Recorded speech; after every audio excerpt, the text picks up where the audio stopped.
Hola. Uy.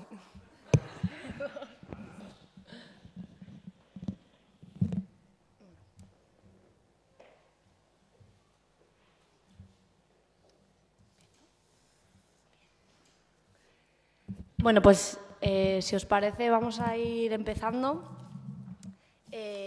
Bueno, en primer lugar agradeceros a todos los que estáis aquí por haber venido y esperamos que sea un debate interesante para todos vosotros. Un poco el motivo de plantear este debate y traer a estos ponentes aquí era porque, bueno, desde Contrapoder entendemos que en los últimos años de crisis económica lo que han hecho es poner de manifiesto la fractura en el régimen del 78, un régimen que sale de una transición que es el resultado del pacto entre unas élites y que se materializa en una Constitución que entendemos que está agotada. Esta crisis de legitimidad que han acuciado las instituciones del régimen se ha visto acrecentada con el surgimiento de movimientos con tintes claramente destituyentes, como son el 15M o las siguientes olas de movilizaciones que han venido después, las mareas o el 25S, etcétera. En este sentido entendemos que la fractura que se ha abierto en el régimen a través de estos movimientos permite empezar a vislumbrar un horizonte en el que se cambien las reglas del juego y empezar a pensar en un posible horizonte constituyente. Dentro de nuestra tradición como asociación nos parecía interesante traer a la universidad este debate que empieza a tener bastante relevancia entre los diferentes movimientos y actores políticos, con la idea de unir la universidad a la sociedad y los conflictos que se producen en ella. Por último, aprovechar que estamos aquí sentados y añadir, recalcar nuestra solidaridad y apoyo más activo a todos aquellos que sufrimos día a día las agresiones de un régimen que en su agotamiento y su debacle solo encuentra la salida en la represión a cualquier movimiento que intente establecer alguna forma de disidencia. De aquí nuestro más absoluto rechazo a la entrada de la UIP que se produjo en esta facultad el 25 de abril y a cualquier tipo de agresión al movimiento estudiantil, así como a la represión o las detenciones producidas en la mañana de ayer a diferentes fotógrafos que participan en las movilizaciones y que entendemos que solo pone de manifiesto el miedo de un régimen que se está viniendo abajo.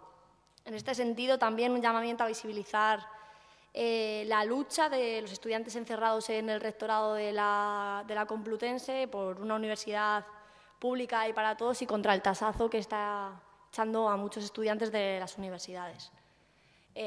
Termino aquí, paso a presentar a los tres magníficos ponentes que tenemos aquí hoy, que esperamos que nos den un debate que sea interesante. En primer lugar, Íñigo Errejón, investigador de la Universidad Complutense de Madrid y miembro de la Fundación CEPS. A continuación, Raimundo Viejo Viñas, editor de Artefacte y profesor de la Universidad de Girona. Y, por último, Tania Sánchez Melero, diputada de Izquierda Unida en la Asamblea de Madrid. Bueno, hemos dividido el debate en dos bloques, ¿vale? Voy a introducir el primer bloque al que hemos llamado régimen del 78, de una transición tutelada a una constitución agotada. Es un bloque un poco más corto, no queremos hacer un análisis profundo de la transición, pero nos parecía interesante como punto de partida para analizar la segunda parte del debate. Tenéis aproximadamente 5 minutos cada uno de vosotros. Y bueno, empezamos por Íñigo, si te parece. Todo tuyo. Vale, bueno, pues nada, gracias a los asistentes, gracias a la magnífica presentadora, gracias a los compañeros que hacen posible el acto. Tengo especial ganas del debate por la pertinencia del debate y por lo que supone para mí de doble regreso a casa la discusión en la facultad y la discusión organizada por una asociación de la que me enorgullezco de haber pertenecido cuando era estudiante, ¿no? Yo creo que no tiene sentido y lo discutiremos luego más en el debate, ¿no? Pero más que una discusión histórica de de la transición, que hay gente en la sala que se ha ocupado más y mejor de ello. Creo que tiene sentido trazar de alguna manera cuál es el ordenamiento cultural, político, institucional que heredamos de ese momento político constituyente en la transición, cuál es el edificio político que sale del 78, caracterizarlo bien para poder analizar en qué medida hay algunos de sus elementos, y otros no, que pueden estar viviendo una cierta crisis, una cierta erosión.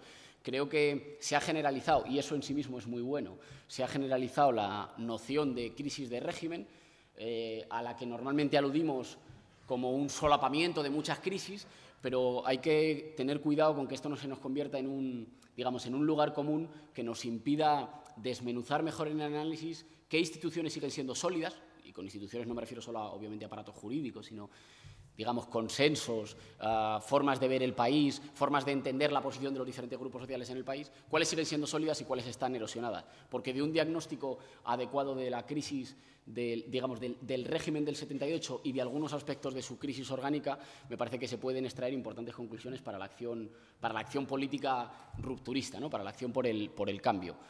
Yo caracterizaría a grandes rasgos el régimen salido de la transición negociada con las oligarquías del franquismo en el 78 como una gran y potente... Lo voy a apartar. Como una gran y potente operación, de hegemonía ampliada, de construcción de un amplio bloque histórico que le debe su estabilidad fundamentalmente a la integración de buena parte de los sectores populares que habían protagonizado el antifranquismo, a través de sus organizaciones mayoritarias sindicales y políticas. Es importante, me parece, no entender este proceso como una suerte de traición, la transición como una cosa en la que nos engañaron. La izquierda me parece que es como muy tendente a que en cada momento histórico que hay que decidir cosas, pues somos una gente muy buena, pero que debemos ser todos medio idiotas porque nos engañan siempre.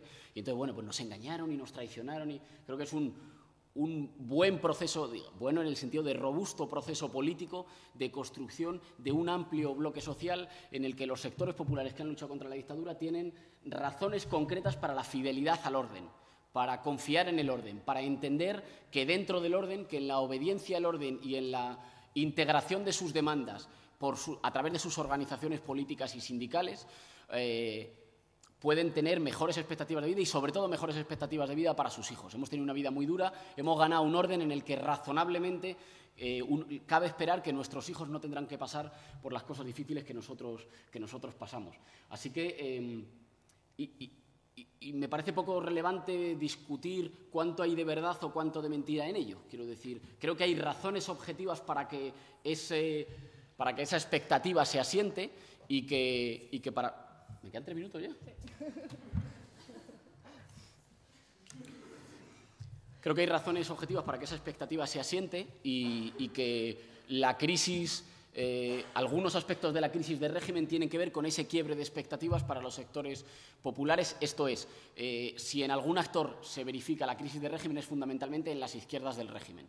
En la proyección de futuro de las izquierdas del régimen, en la forma de actuar de las izquierdas del régimen, y aquí no hay ninguna crítica moral, en unos sindicatos buscando un pacto de Estado con unos sectores dominantes que no quieren pactar nada, que están claramente a la ofensiva, habiendo roto un consenso que ha durado y que ha procurado estabilidad en el país durante 30 años, ¿no? Las dejo solo apuntadas telegráficamente, algunos de los que me parecen las grietas fundamentales que nos permiten hablar de crisis de régimen.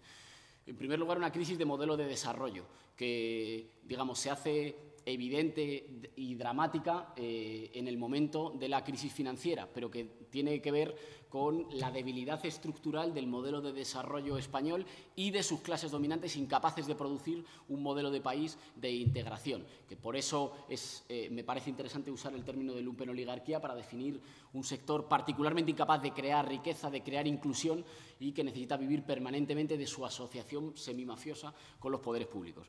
En segundo lugar, una crisis de modelo territorial. No me va a dar, ¿verdad? Una crisis de modelo territorial de Estado, que normalmente discutiendo desde el centro del Estado español del centro geográfico se nos suele olvidar, pero una crisis de modelo territorial, de articulación territorial de Estado.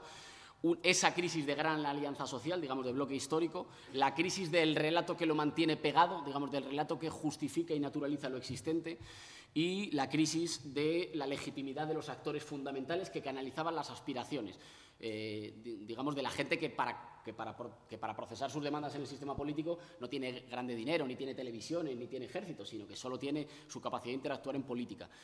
Sus partidos, sus sindicatos, el propio hecho de la corrupción, no como un problema de que haya gente mala, sino como engrasante necesario de un sistema político, me parece que toda esa erosión acelerada de legitimidad, por cierto, agravada a la luz del nuevo ciclo de protestas, que es a la luz del cual todo el aparato de régimen aparece más viejo, aparece más feo, aparece como todas sus vergüenzas al desnudo, me parece que nos permiten hablar de una suerte de crisis de régimen siempre que por ella, cierro con esto, no entendamos un derrumbe de los aparatos del Estado. Quiero decir, vivimos en un Estado en el norte global, aunque en vías de periferialización, ¿no? Pero cuyos aparatos van a seguir gestionando y controlando el monopolio de la violencia, la gestión del territorio, del Estado, van a seguir siendo capaces de cumplir algunas de las funciones, quizá las más policíacas, pero van a seguir siendo capaces de cumplir algunas de las gestiones que van a hacer que la crisis política no se... Digamos, me parece poco probable que se transforme en un derrumbamiento de los aparatos del Estado, lo cual es muy importante, lo discutiremos después, para pensar los modelos de ruptura, ¿no? Gracias. Pues muchas gracias, Íñigo. Raimundo, todo tuyo. Miedo me das con los papelitos. Bueno, muchas gracias por la invitación. Además, es curioso, Íñigo, la última vez que nos encontramos estábamos también aquí en la facultad en una situación en otras circunstancias. En otras circunstancias, su tesis doctoral, de la que fui miembro, ¿no? Siempre es un gustazo, ¿no? Venir y ver caras conocidas y ver que, bueno, que se sigue manteniendo, ¿no? Espacios de debate y de deliberación en la universidad, a pesar de que se van agotando, ¿no? Y que estamos viviendo una situación realmente de asalto a estos mismos espacios, ¿no? Brutal. Bien, por no repetirme, porque es que de hecho es que, bueno, como suele pasar en estas cosas, ¿no? Como si se trata de dar unas pinceladas, pues ya te las van dando los ponentes anteriores, ¿no? Efectivamente, crisis del modelo territorial, crisis de ese relato, el tema de la historia, ¿no? Como parte de ese relato, esa historiografía que no tenemos, ¿no? De la que hemos sido privados. La ausencia de una justicia transicional, el hecho de que haya podido haber, ¿no? Otro tipo de transición, la modalidad misma de la transición. Pero por venir a apuntar elementos nuevos, ¿no? en la crisis actual del régimen político y por intentar de alguna manera distinguir aspectos diferentes, ¿no? Hay una crisis que creo que sí es evidente y todo el mundo la reconoce, es una crisis de legitimidad, ¿no? La legitimidad también habría mucho que discutir, porque claro, desde la tontería aquella, una tautología de Weber que se ha hecho muy conocida, ¿no? Que es legítimo es aquello que se considera legítimo, que es lo mismo que no decir nada, pero como lo dice Weber, todo el mundo lo va recitando, ¿no? Bien, es fácil en todo caso, ¿no? Identificar que hay una crisis, ¿no? No basta con ver encuestas, basta con ver, ¿no? El que ha sucedido, que le está sucediendo a la monarquía, a instituciones de ese prestigio y relevancia, ¿no? A la monarquía, que recuérdese, es el artífice, ¿no? Es el árbitro, sobre lo que pivota, ¿no? La institución sobre la corona es una institución sobre la que pivota la transición o metamorfosis del franquismo, ¿no? Hay un problema evidente con los partidos políticos, hay un problema evidente, ¿no? Con un montón de instituciones, pero como muy bien dice Íñigo, es absolutamente fundamental hacer esa cartografía, ¿no? de la crisis de legitimidad de esas instituciones, ¿no? Porque evidentemente un régimen político comporta la articulación de instituciones, eso es lo que es un régimen, ¿no? Entonces, en este sentido, comprender la complejidad de asimetrías en la crisis de legitimidad ya es un primer momento, ¿no? En el cual se puede operacionalizar, pues, esa crisis de legitimidad. Hay una crisis de legitimidad evidente en ese momento destituyente del no nos representan, ¿no? Esto yo creo que es como el punto a partir del cual se produce ese proceso de liberación cognitiva en el que la gente dice, pues es que sí, es que es verdad, si es que no nos representan, ¿no? Si es que en realidad esto que está aquí funcionando no es lo que esperamos, ¿no? Hay un segundo tipo de crisis, o sea, una dimensión, ¿no? Una segunda dimensión de la crisis, no ya la de la legitimidad, que también está ahí, es una crisis institucional, ¿no? Creo que esta se tiene que precisar más, ¿no? Una crisis institucional que se ve, por ejemplo, en la caída de la participación electoral, eso que se llama desafección, es una palabra que me parece horrorosa, la desaconsejo absolutamente. De desafecto solo hablaba el régimen de Franco, y sus sucesores intelectuales, por lo visto, se apegan mucho al concepto de desafección. Yo no sé, serán las instituciones que son desafectas a mí, no yo desafecto a las instituciones, ¿no?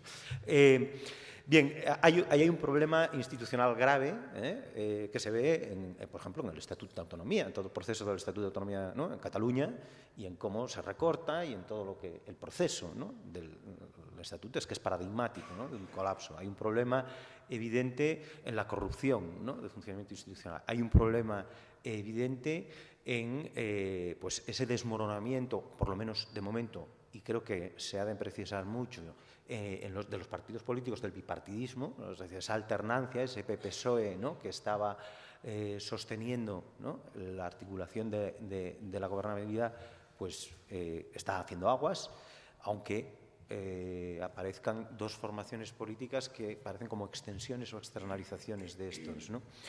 Esta crisis institucional, por lo tanto, se tiene que considerar, ¿no? Y creo que más allá de eso también debería, y es más profundo, y creo que aquí es donde podemos empezar a hablar de lo constituyente, hay una crisis, atención, no de las instituciones, no de una crisis institucional, sino una crisis de la institucionalidad, que es diferente, ¿eh? Es decir, de la naturaleza de las instituciones, ¿no? Creo que hay un problema de agencia política, hay un problema, es decir, hasta ahora, una cosa es que haya crisis de las instituciones, es decir, que los partidos, ¿no?, tengan problemas electorales, etcétera, la ley electoral se pueda cambiar, esto o lo otro, pero otra cosa es que no nos representen, otra cosa es que se pida otro tipo de democracia, otra cosa es que se esté apuntando a la necesidad de repensar lo político en otros términos, ¿no? Y aquí ya creo que la crisis no es institucional, sino de institucionalidad, es decir, de la naturaleza de esas instituciones, ¿no? Y en y con esa idea lo dejo. Vale. Muchas gracias. Tania, es tu turno, lo mismo, 5 minutos. A ti no te puedo pasar los papelitos. Sí, iba a decir, yo igual me libro porque me hago como que no me llegan los papeles. Tú, vale.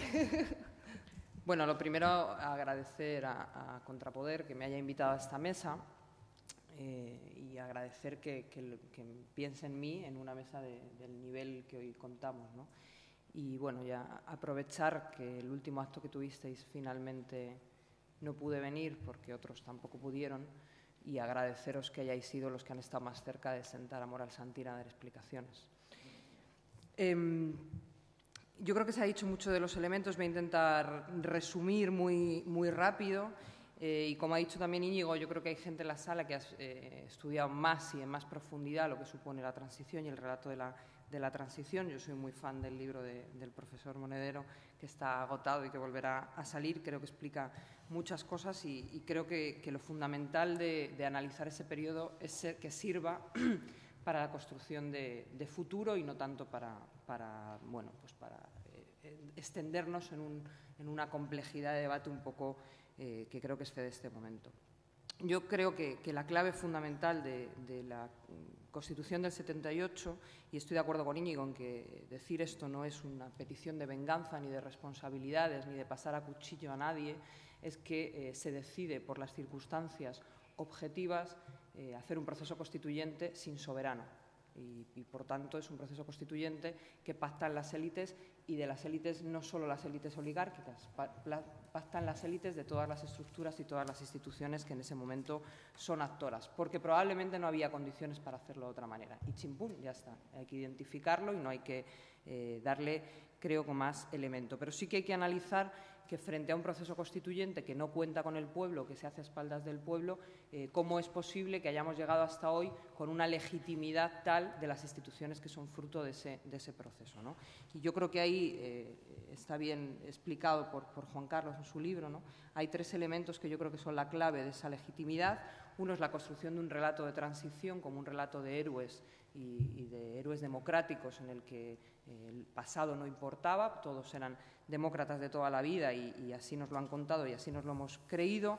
Para ese relato de transición era imprescindible que el olvido fuese política de Estado y eso ha funcionado durante muchísimos años. Y el tercer elemento es la impunidad de los vencedores y el miedo de los vencidos, que ha permitido que esa política de olvido de Estado sea fundamental. ¿Qué sucede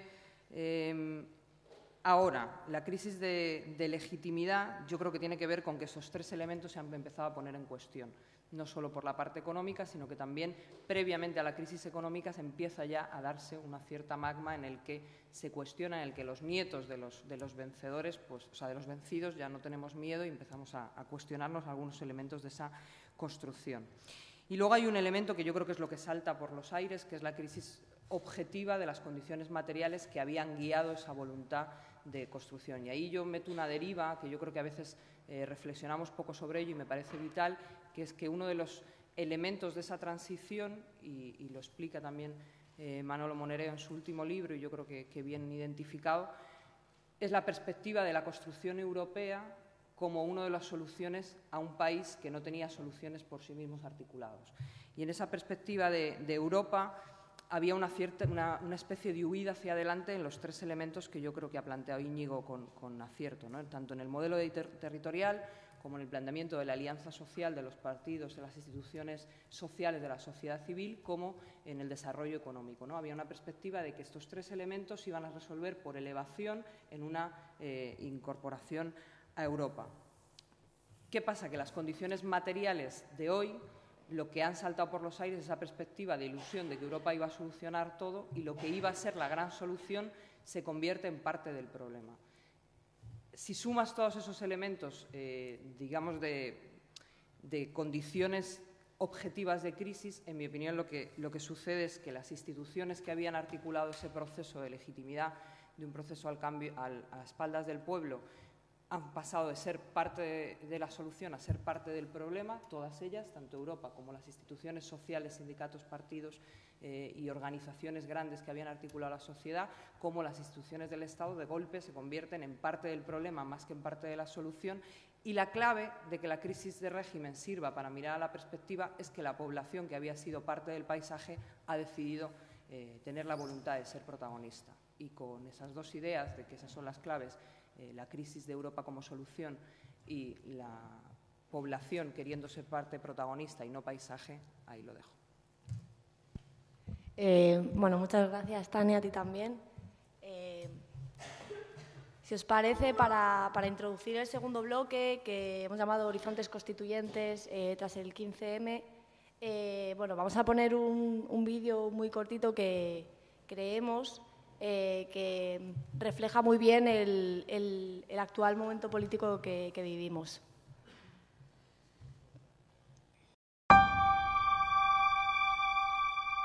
Señor presidente del Gobierno. ¿Le ha parecido a usted profundamente antidemocrático que nos acerquemos a sus señorías con asambleas y pegatinas para mostrarles una realidad que están ignorando? Nosotros también tenemos hijos. Quizás nos escuche más si nos dirigimos a usted. De la misma forma en que nos habla últimamente. A nosotros, ciudadanos y ciudadanas, nos parece profundamente antidemocrático que comparezca a través de una pantalla, sin responder a las preguntas de los medios. Que incumpla punto por punto su programa electoral. Punto por punto. ¿Por qué cree que la gente le votó? No sabemos si ha recibido sobres de su partido. Pero sí sabemos que los ciudadanos no le dimos un cheque en blanco. Antidemocrático es gobernar con reales decretos, sin diálogo. Esconderse ante la corrupción como se esconden. Proteger los intereses de una banca acosadora. Y llamarnos acosadoras a sus víctimas. Más del 80% de la población apoya nuestras propuestas. ¿Para quién gobierna usted, señor Rajoy? Las políticas del PP, del PSOE y los desmanes de la banca han arruinado al país. Nos han arruinado. Pagaremos su fiesta durante años. Con nuestra sanidad, nuestra educación, nuestras pensiones, nuestras viviendas, hipotecando el futuro de todos. de un país entero, para salvar a los culpables del desastre. Queremos justicia. Y exigirla es, mire usted, profundamente democrático. No podemos permitir más desahucios ilegales. Más familias en la calle endeudadas de por vida. No vamos a permitir más víctimas. Estamos haciendo lo que tenemos que hacer. Estamos remando juntos, pero sin echar a nadie por la borda. Señor Rajoy. ¿Quiere usted pasar a la historia como el presidente que no paró los desahucios? ¿A quién cree que llamarán antisistema nuestros nietos? Si de verdad quiere buscar soluciones. Soluciones reales. Aquí nos tendrá, abiertos al diálogo. Si no, nos tendrá enfrente, defendiendo a las personas, a las familias. Y luchando por una democracia. Que sea de verdad, profundamente democrática.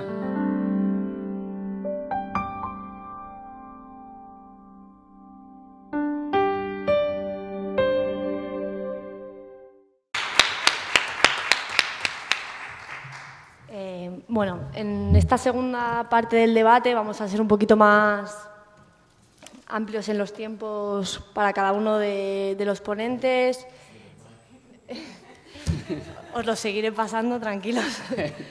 Lo hemos llamado horizontes constituyentes y, bueno, no pretendemos tampoco dar ninguna respuesta cerrada, pero entendemos que es interesante empezar a plantear debates sobre si realmente existen esos horizontes constituyentes, cuáles serán los sujetos constituyentes, es el margen de maniobra dentro de las instituciones del régimen o el papel de los movimientos en estos procesos. O sea, todo vuestro. Empezamos, si os parece, ahora por Tania, por cambiar un poco el orden. 15 minutos. Listo, pues. Bueno, espero con 15 minutos que por lo menos sentir menos presión, porque lo de 5 era como, madre mía, que no llego. Bueno, yo creo que el vídeo que acabamos de ver es un elemento, a mí me parece central del proceso en el que estamos y por el que empezar a reflexionar, que es el elemento de la disputa de los conceptos, que es yo creo que una de las claves de lo que podríamos lanzar como primera pregunta para el debate, que es si estamos de lleno en un proceso destituyente, si ha acabado un proceso destituyente o si ni siquiera ha empezado y está alumbrándose, ¿no? Y yo creo que en eso es un elemento fundamental lo que hace a alguien como la PA, ¿no? Y en ese vídeo se ve claramente, o sea, el eje central de eso es decir, bueno, ¿qué significa la democracia?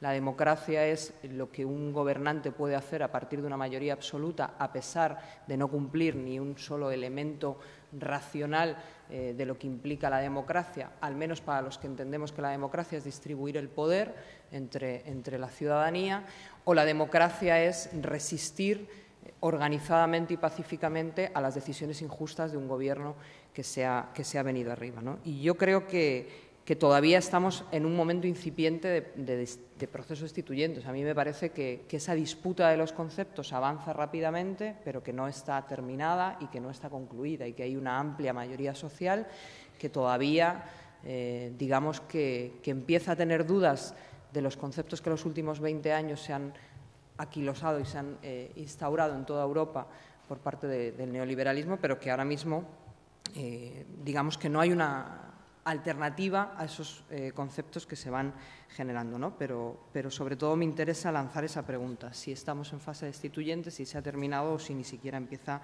a funcionar, ¿no? El otro elemento fundamental que yo creo que hay que plantearse es, bueno, si entendemos que la recuperación de la democracia y que el objetivo de un proceso constituyente debe ser profundamente la recuperación de la democracia, habrá que, si la entendemos como un reparto de poder, hay que plantearse con profundidad qué es el poder, dónde está el poder y cómo eso se puede redistribuir, ¿no? Y qué poder tiene quienes hoy en día no tienen poder. Y ahí viene la segunda pregunta, que creo que es pertinente y que os la planteabais también con el tema de los movimientos, los partidos, las instituciones, que es quién son los sujetos constituyentes o quiénes podrían ser en una perspectiva de medio o largo plazo los sujetos constituyentes, ¿no? Si estábamos hablando que uno de los elementos fundamentales de la crisis es la falta de perspectiva de condiciones materiales para tener una vida digna, que era uno de los elementos de consenso que habían articulado la transición, pues probablemente habría que empezar a plantearnos que el sujeto constituyente del futuro objetivamente debería ser toda esa generación o generaciones, creo que ya en plural hay que empezar a hablar de ello, que están fuera de cualquier perspectiva de futuro, ¿no? Estábamos antes en la cafetería hablando pues, ¿Cuántos de nosotros podemos pensar en que vamos a tener una jubilación? Si uno empieza a pensar si el pacto de las pensiones implica que yo doy un dinero para atender a los mayores de ahora, si yo sé que no voy a tener atención cuando sea mayor, ¿hasta dónde va a seguir existiendo, ¿no? O ayer, si visteis La Tuerca, pues esa bronca entre el sindicalista de toda la vida del metal y un sociólogo al que le echaban en cara ser sociólogo, y es como, igual he trabajado más que tú, ¿no?, en este tiempo. Entonces, yo creo que digamos que la subalternidad, que cada vez es más amplia, es el elemento central del sujeto destituyente, pero eso es un poder disperso y no organizado, y en el que yo tengo dudas que estemos siendo capaces de organizar colectivamente cada uno desde su espacio, porque tengo dudas que ni siquiera estamos siendo capaces de entender que el objetivo, cada uno desde su espacio y desde su ámbito, sea construir organización que sume a un proyecto conjunto, ¿no? Y por tanto, la pregunta es si los movimientos o las instituciones, para mí la pregunta es, ¿somos capaces de construir espacios de poder y juntarlos para ser un poder colectivo? Más que si el poder está en un sitio o está en otro. El poder de la sociedad civil, que en última instancia somos los que aspiramos a representar la izquierda, está disperso. ¿Somos capaces de ponerlo en común y de trabajarlo conjuntamente? Esa es la pregunta, ¿no? Porque al final, que haya un proceso, que también lo preguntabais en el guión que nos habéis mandado, que haya un proceso de restauración del régimen establecido contra las clases que ahora mismo están fuera, no es una perspectiva imposible ni es una perspectiva que esté descartada y que no vaya a suceder, y dependerá de la capacidad que tengamos de organizar un contrapoder que camine a un cambio profundo y a una revolución profunda, ¿no? Y en ese elemento, la tercera pregunta, mira, voy a hacer solo 5 minutos en vez de los 15, la tercera pregunta, bueno, una pregunta y luego una reflexión. La última pregunta que yo lanzo para darle al debate se vincula un poco con lo que os planteaba de introducir la perspectiva de Europa en el análisis del régimen del 78 y de lo que eso ha implicado y lo que eso implica, ¿no? Y la pregunta que el otro día la hacía en la ETV, que me invitaron a un debate apasionante sobre la capacidad de Euskadi para ser independiente económicamente, no políticamente, y la pregunta es independiente frente a quién y soberanos frente a quién, ¿no? Si estamos planteando que uno de los problemas de la crisis del régimen del 78 es que fue un proceso constituyente sin soberano, al margen del soberano, la pregunta es si somos capaces, ahora sí, de construir esa perspectiva de organización, si llegásemos a ese punto de tener un contrapoder soberano del pueblo organizado, esa soberanía, cómo, contra quién pelea en una situación de una Europa donde al final no somos soberanos. La realidad es que este país no lo es, ¿no? Y cómo se plantea ese debate en la perspectiva de decir, el camino es recuperar la soberanía de los Estados a partir de las necesidades de sus pueblos. ¿Es esto posible en un marco de Unión Europea? ¿Es posible desde un país exclusivo?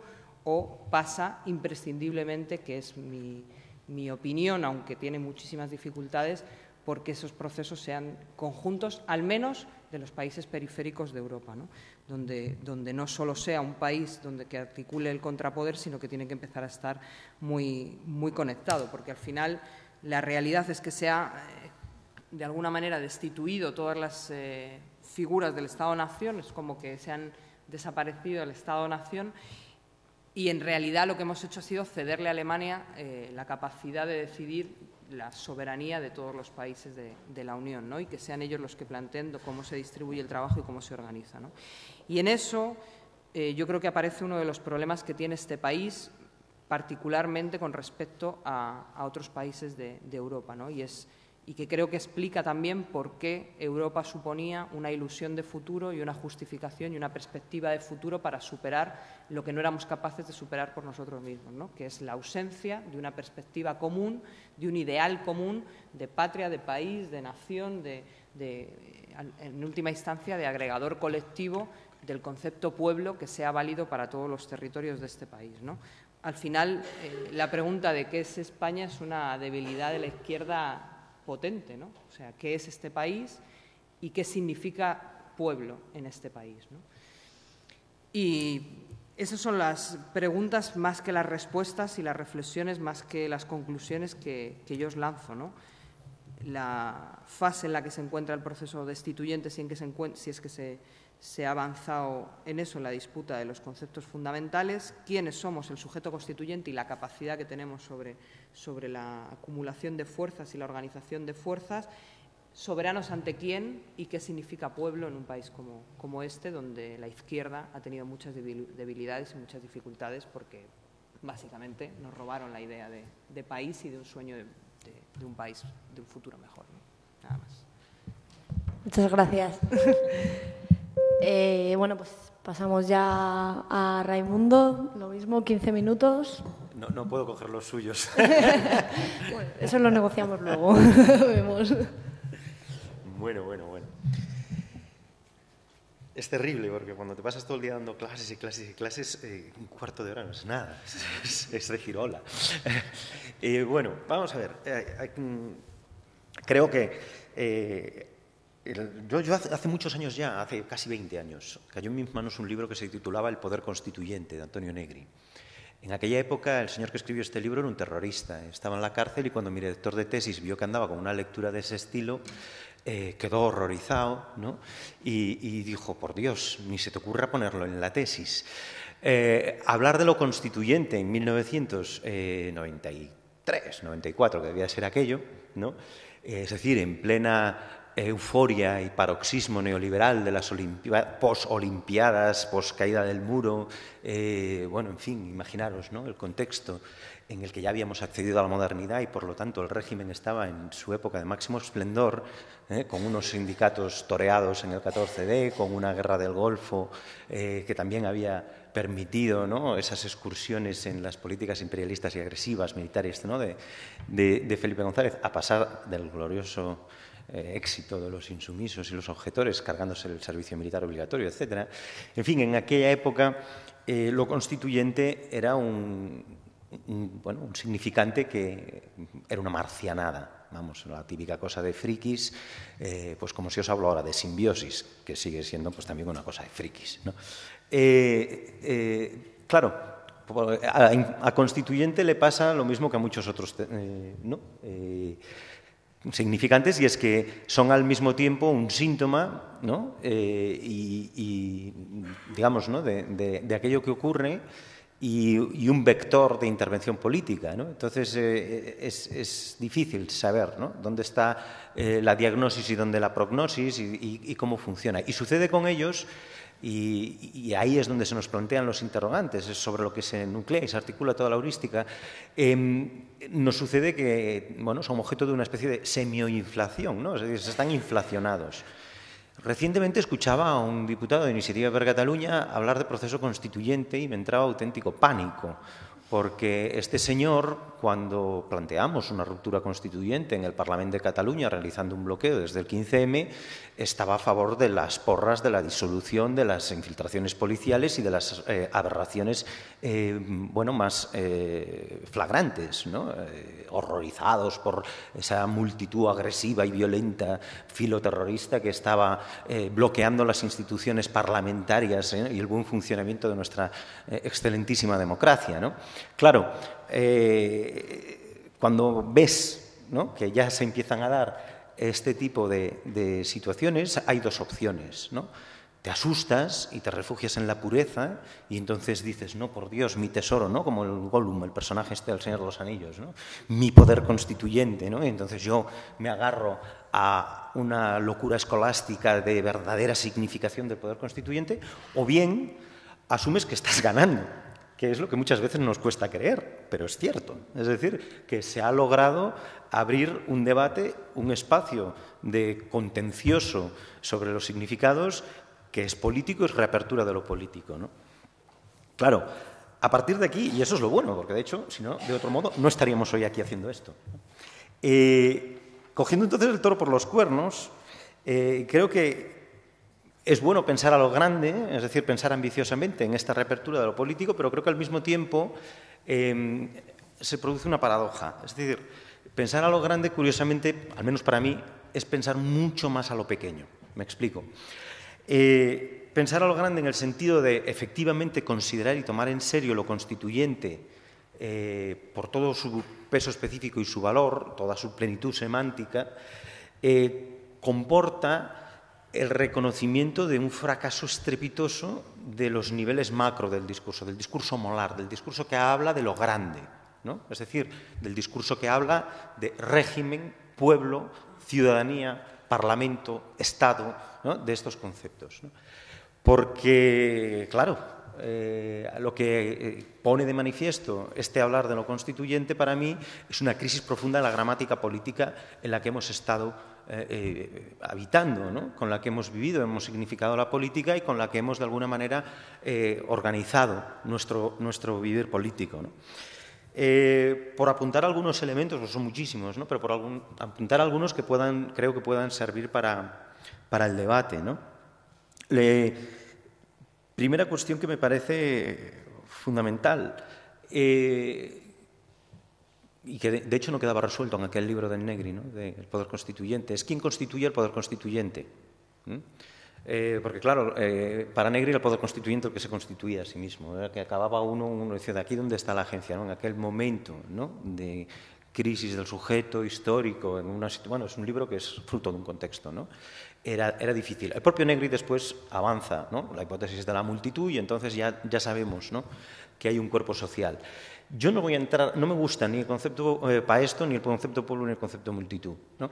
En los términos de la teoría política, ¿no? El concepto pueblo yo lo desestimaría en el sentido pues en el que me vale la crítica de Virno al pueblo como ese cuerpo social disciplinado, ¿no? Por el estado de transposición del orden del soberano y por lo tanto, bueno, ahí tendríamos, ¿no? todo un debate, ¿no? Tampoco me vale, aunque me vale más, pero tampoco me vale multitud en el sentido de su traslación institucional, ¿no? Es decir, la multitud, el problema que tiene es que al final, y bueno, la multitud cómo se organiza en un régimen político, la multitud cómo se estructura, ¿no? En esa democracia absoluta a la que se supone predestinada, ¿no? Claro, el problema de las elevadísimas cuotas de abstracción del pensamiento espinocista es que nos sitúa en un terreno muy puñetero, ¿no? Y es que con Spinoza pasa con Marx, como con Marx, es que justo cuando llega la parte más interesante del libro va el fulano y se muere y nos deja sin escribir, ¿no? Es decir, nos quedamos sin saber cómo era el comunismo y nos quedamos sin saber cómo era la democracia absoluta de Spinoza, en sus concreciones, ¿no? Entonces, claro, ¿cómo hacemos esto, ¿no? Bien, para mí esto comporta necesariamente un cambio de escala. Por aquello de que no sufráis mucho, a lo mejor, ¿no? Me dice, bueno, pero no... y si no pueblo y no multitud, entonces, ¿qué? Cuerpo social, vamos a dejarlo ahí de momento, ¿no? Es decir, hay un cuerpo social. Sí que hay un cuerpo social que es cuerpo político, ¿eh? Yo, cuando digo cuerpo social, evidentemente, no hay social sin política y, por lo tanto, el cuerpo social es político, el político es social, ¿no? Me vale, indistintamente, ¿no? Es decir, pero hay un cuerpo. Hay un cuerpo y que es, además, ojo, irreductible a las instituciones. Son las instituciones las que son reductibles al cuerpo social, no contrario, ¿no? Muchas veces, si no, y ahí es donde se cae en el error esa gramática política, leemos ese cuerpo social, ¿no? A través de las instituciones y su prédica de lo que el cuerpo social es. Yo lo que creo que tenemos que hacer precisamente es una ruptura autónoma y todo lo contrario. Situarnos en el cuerpo social que somos y desde él pensar las instituciones, de manera que esa institucionalidad sea contingente a nuestro cuerpo social y no nosotros contingentes al cuerpo. Evidentemente, Foucault, biopoder, todas estas reflexiones, es un poco por aquello de poner, ¿no? Estrellas en esta constelación, ¿no? Para guiarnos un poco, pues nos pueden ayudar a pensar, ¿no? A partir de ahí, es decir, cuando ponemos el cuerpo,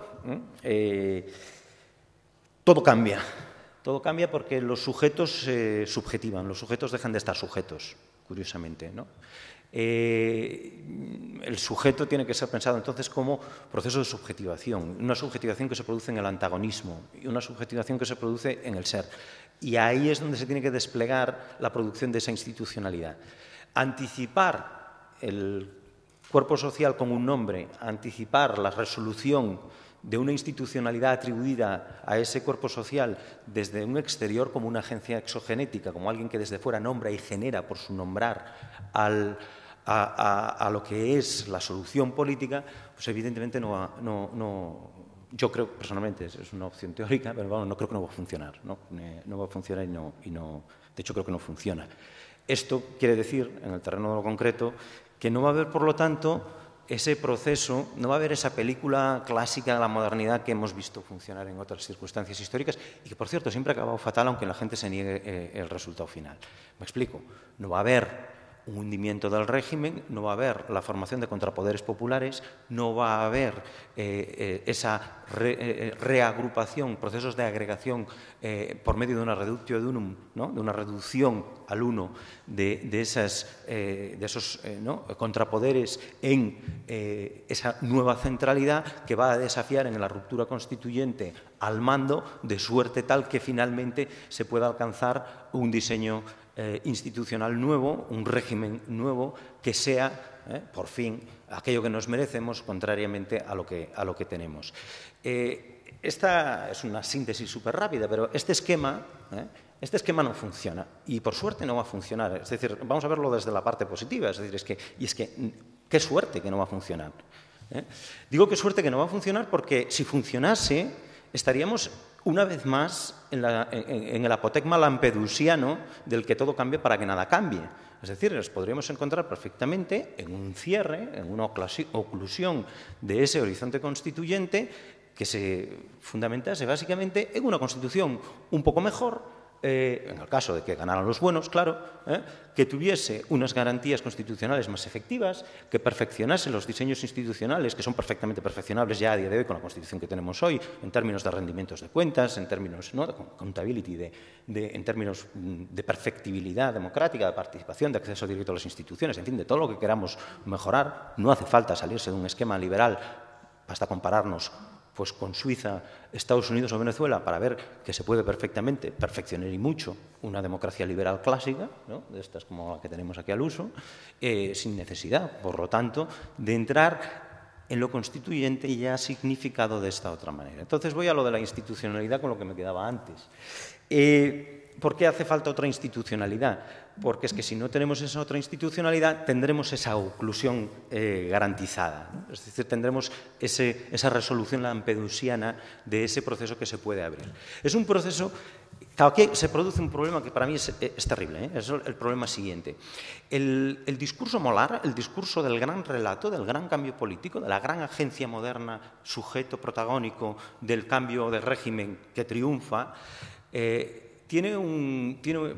a mí me plantea, ¿no? O me suscita como mínimo un interrogante de un problema muy serio, y es que es como un mitema, es un mito, es algo que nos resuelve, digamos, una comprensión de lo que sucede y de lo que puede llegar a suceder, pero que no nos resuelve el problema. Es decir, nos tranquiliza, nos sosiega de alguna manera porque nos ofrece un universo de sentido, pero no nos resuelve las preguntas políticas de fondo. Y este sí que es el problema. De manera que estamos abocados, si permanecemos en ese análisis, digamos que estamos abocados a facilitar nosotros mismos, como cuerpo social, el perfeccionamiento de un régimen, de una modalidad de mando más acabada y mejor todavía que la que tenemos, ¿no? Entonces, claro,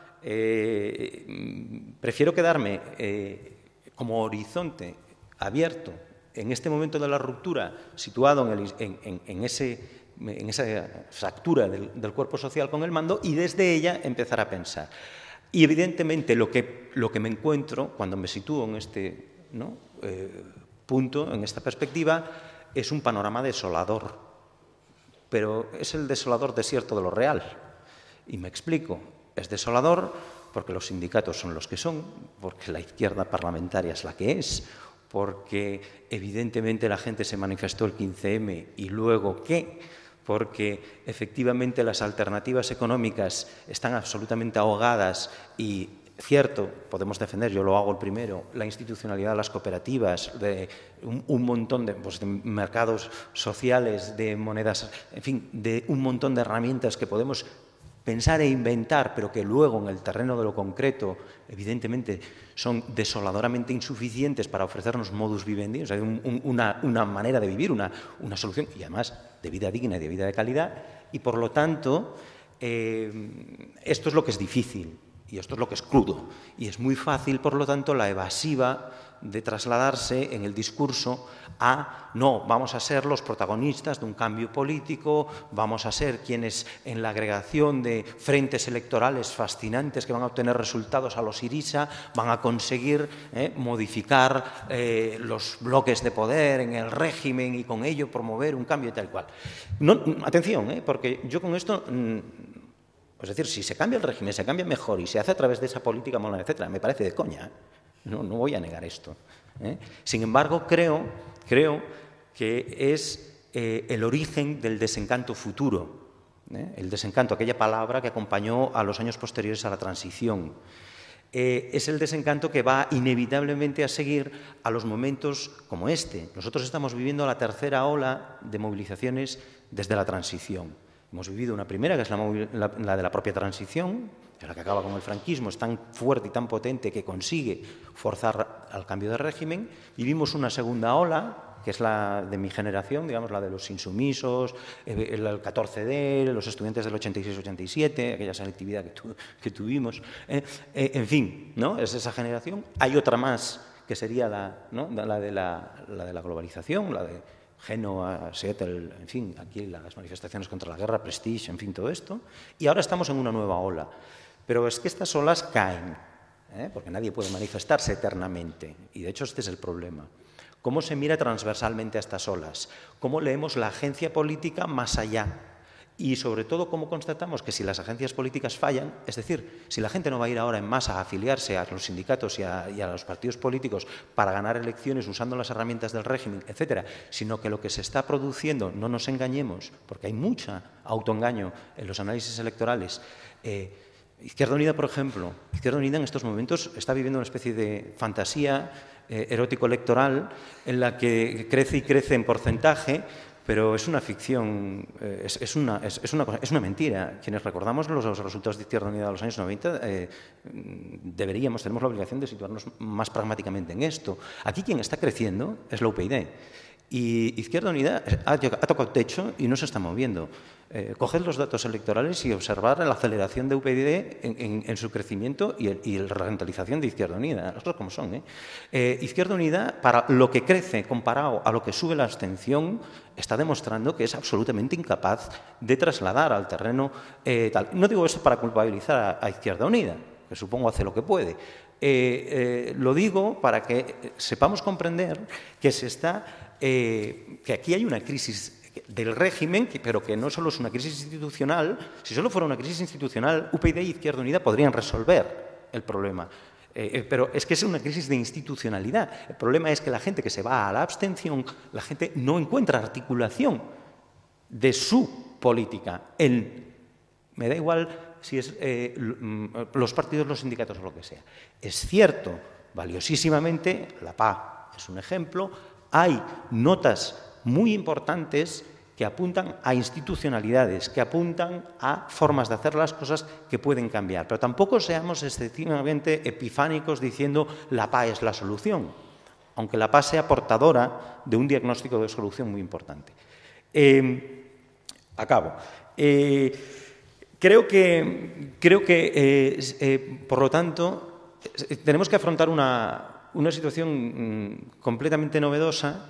Hay que afrontar la lectura transversal a la propia ciclicidad, es decir, tenemos que mirar más allá de este ciclo, ver qué es lo que queda, ¿no? Del primer ciclo, por ejemplo, ¿no? Quedó muy poco y vino el desencanto. Del segundo ciclo ya quedó alguna cosa más. Es cierto que los ciclos cada vez acumulan y van apareciendo cosas. Es decir, yo qué sé, instituciones como el Diagonal, pongamos por caso. Es decir, si hoy en día está el Diagonal, es porque el Diagonal nace, viene del Molotov, pero nace del ciclo antiglobalización y es una institución que queda. Si quedan centros sociales, si quedan medios de contrainformación, si quedan esas instituciones con esas institucionalidades que nada tienen que ver con la de los partidos y los sindicatos, es porque se está produciendo ese cambio en la constitución material que es efectuado por unas nuevas instituciones que son portadoras de una nueva institucionalidad.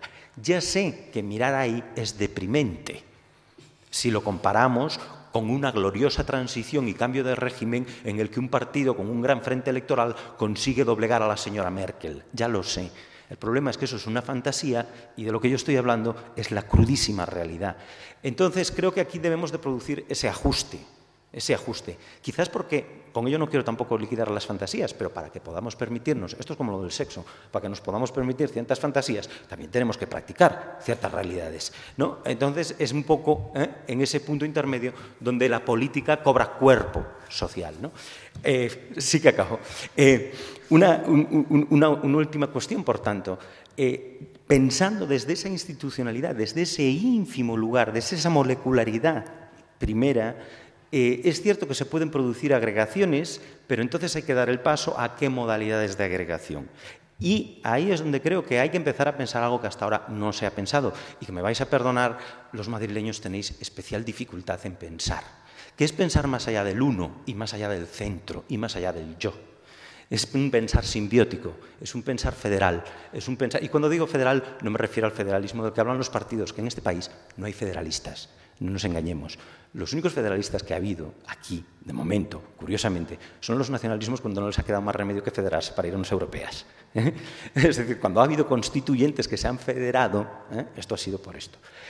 ¿Por qué digo lo de la federalidad? Lo digo porque el terreno de esta ola de movilizaciones y este horizonte de luchas en el que estamos se proyecta mucho más allá del Estado. De los límites del Estado, en Europa, en una Europa meridional evidentemente ya afectada por esto, pero en una Europa, la de la Merkel, que está ocultando debajo de la alfombra todo lo que está barriendo, gracias a que la escoba somos nosotros, y estamos evidentemente necesitados de esa federalidad y de ese leer federal, de ese leernos más allá de nosotros, porque si no procedemos a ello, no va a haber agregación posible. La agregación, por tanto, no es reductio ad unum, sino articulación de la pluralidad irreductible. Por eso creo que es bastante más útil el concepto en este sentido de multitud que el de pueblo. Pues ya esto es madre de otro debate y además, sucediéndome Íñigo en la intervención, me da la que podamos liar. Pues muchas gracias, Íñigo. Vale. 15 minutos, por favor. Bueno, 10 y luego así discutimos. Bueno, que ya lo hemos hecho los tres. Antes de comenzar, la verdad que creo que... O sea, yo quiero renovar mi felicitación porque me parece que algunos de los temas que salen en la discusión y la propia orientación, el propio enfoque de la discusión es la discusión que hay que tener ahora mismo en este país. Y, por tanto, creo que por más que haya cuestiones que se nos queden en el tintero, por más que haya cuestiones que no podamos clarificar del todo, que haya cuestiones en las que felizmente haya disensos, me siento discutiendo en el núcleo de la problemática teórica y política para los que pensemos, necesitemos o anhelemos el cambio en este país, ¿no? Por reconstruir un poco parte de las cosas que habíamos discutido.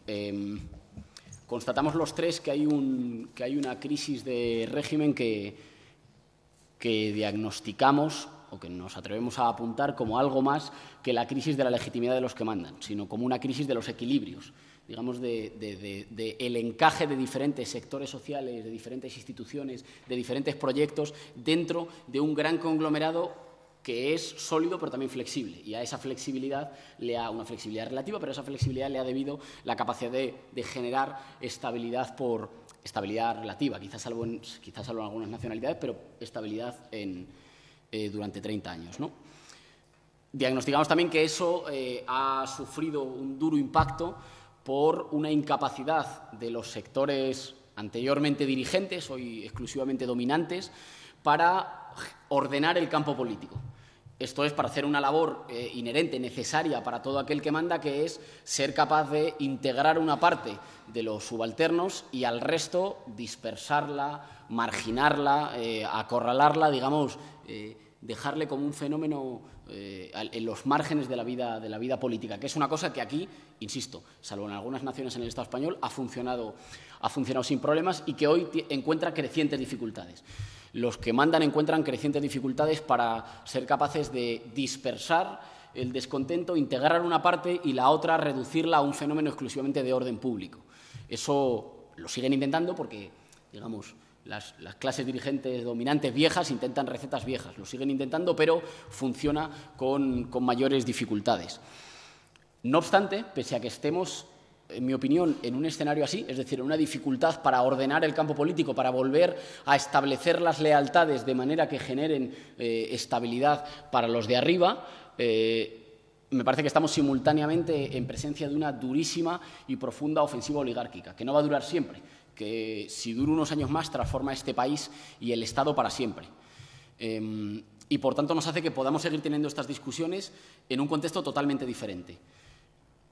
¿Por qué creo eso? Bueno, porque creo que, descrito efectivamente que hay una cierta crisis de un acuerdo social y político que integraba a la mayor parte de los sectores subalternos, me parece que una parte concreta, gobernante, no digo el gobierno interpuesto de este señor que aparece en una televisión de plasma, digo una parte importante de la lumpenoligarquía gobernante se ha lanzado a una ofensiva para la destrucción del Estado que conocíamos y para transformar este país. Una ofensiva que no necesita ser simpática para triunfar. Esto es, si este proyecto de ofensiva es capaz de culminar su fase histórica, aunque acabe vilipendiado y el presidente del Gobierno se vaya por la puerta de atrás y acabe hundido en las encuestas, ha transformado el país para siempre. Margaret Thatcher no se va de Inglaterra entre aplausos y, sin embargo, transforma el país radicalmente. Ella es verdad que dice que su mayor logro, cuando le preguntan ¿de qué es de lo que más orgullosa se siente?, dice: yo de haber transformado el Partido Laborista, de haber hecho que el Partido Laborista acepte que las reglas de juego, que el campo común de quienes queremos disputar el poder político en Inglaterra está definido por unos valores crecientemente conservadores que han destruido lo que eran consensos, esos consensos, digamos, derivados del antifascismo que presiden Europa en toda la Segunda Guerra Mundial, ¿no? Si la ofensiva oligárquica y conservadora consigue transformar el país y consigue transformar el Estado, nos vemos en un escenario totalmente diferente, en el que lo primero que tenemos que certificar es la muerte, digamos, la inanición, una situación drástica para todas las izquierdas que se reclaman izquierdas responsables, para las izquierdas que son izquierdas muy radicales, para las que son un poco menos, para todas las izquierdas. En primer lugar, pensemos en la destrucción de los nichos de los que se han alimentado las izquierdas en este país, digamos, en el Estado español. La destrucción de la universidad pública, con la destrucción del tiempo disponible de los estudiantes para la actividad política y con el asalto al posible uso del profesorado y de la investigación como labor, digamos, de discusión y de pensamiento también para el cambio político y social. La destrucción de los sindicatos, con todas sus contradicciones y con todos los límites de los que son presa, pero que siguen siendo una de las canteras fundamentales de movilización política, la destrucción de los sindicatos, la destrucción total del tercer sector y la destrucción de los pocos sectores que quedan, digamos, de tejido comunitario, en una gestión crecientemente mercantilista y autoritaria del espacio público y de lo común. En un escenario así, y además de subdesarrollo acelerado del país y de condenarnos a un país con estructura de periferia, me parece que nos abocamos a una situación dramática.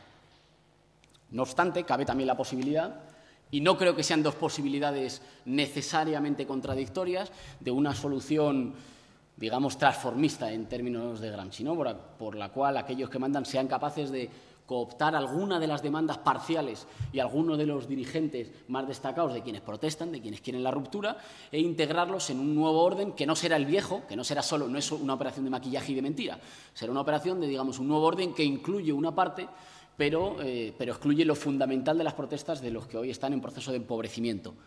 No obstante, creo que para esta segunda maniobra hay un estrecho margen, porque hay un estrecho margen en el marco, digamos, del Estado español y del papel que le toca al Estado español en la nueva división internacional del trabajo y en la nueva división europea del trabajo para comprar obediencia para los que mandan, ¿no? dicho en términos frontales. ¿Y frente a eso qué hay? Pues yo creo que frente a eso estamos viendo una expansión horizontal del descontento, quiero decir, una multiplicación de los fenómenos de descreimiento con respecto a los que mandan, de los fenómenos de protesta, de algunos tímidos fenómenos locales, digamos, de construcción de contrapoderes que hagan un poquito de balanza a la brutalidad desatada de los que mandan, utilizando el Estado como maquinaria de desposesión de las mayorías sociales. Pero creo que todos constatamos que esta expansión del descontento se produce en un terreno marcado, por una parte, por la fragmentación social, por la terrible, digamos, como inorganicidad, digamos, del terreno social, y por el repliegue, después de 30 años, de los valores de la izquierda de los valores, digamos, cooperativos, comunitarios. Yo de la izquierda no me entretendría, digamos, en las disquisiciones, de todas las izquierdas, incluyendo quienes efectivamente trabajan por el cambio social para los de abajo y no se sienten cómodos con la etiqueta, lo digo para entendernos. En ese contexto tenemos mucho más descontento del que las identidades tradicionales, empezando por las de clase, todas, y los canales políticos de las izquierdas son capaces de recoger. Por decirlo con una metáfora rápida, llueve a cántaros y quien tiene un vasito un poco pequeño recoge mucho más que hace 3 años, pero recoge muy poco para lo que está diluviando. En todos los lados, que creo que aquí hay que tener mucho cuidado. Cuando se hacen discusiones desde los que estamos por el cambio político y social, hay que partir en primer lugar de la humildad. Las derrotas no pueden servir para descalificar ninguna opción, porque aquí derrotas tenemos para estarnos intercambiando durante todo el día, todos. Se inscriba uno en la tradición que se inscriba. Aquí quiero decir, cualquier paradigma, y esto es muy fácil de hacer, cualquier paradigma ha sido absolutamente derrotado. Y por tanto las derrotas valen poco para impugnar las tesis de unos o de otros, pero lo cierto es que hay mucho más descontento del que nada de lo existente puede articular. Pero, sin embargo, el descontento sigue creciendo.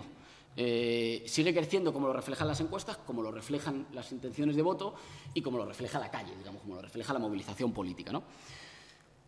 Bueno, ¿qué tenemos ahí entonces? Yo creo que ahí tenemos, digamos, la dificultad discursiva, pero no discursiva como aquello que se dice, sino como la labor de tejer cosas políticas en común, de tejer alguna suerte de identidad común, desde sectores muy diversos, muy diferenciados, que no encuentran demasiados espacios comunes, ni siquiera palabras comunes, para nombrarse en colectivo y, por tanto, constituirse en una suerte de fuerza de cambio, ¿no? Es verdad que ahí hemos avanzado mucho.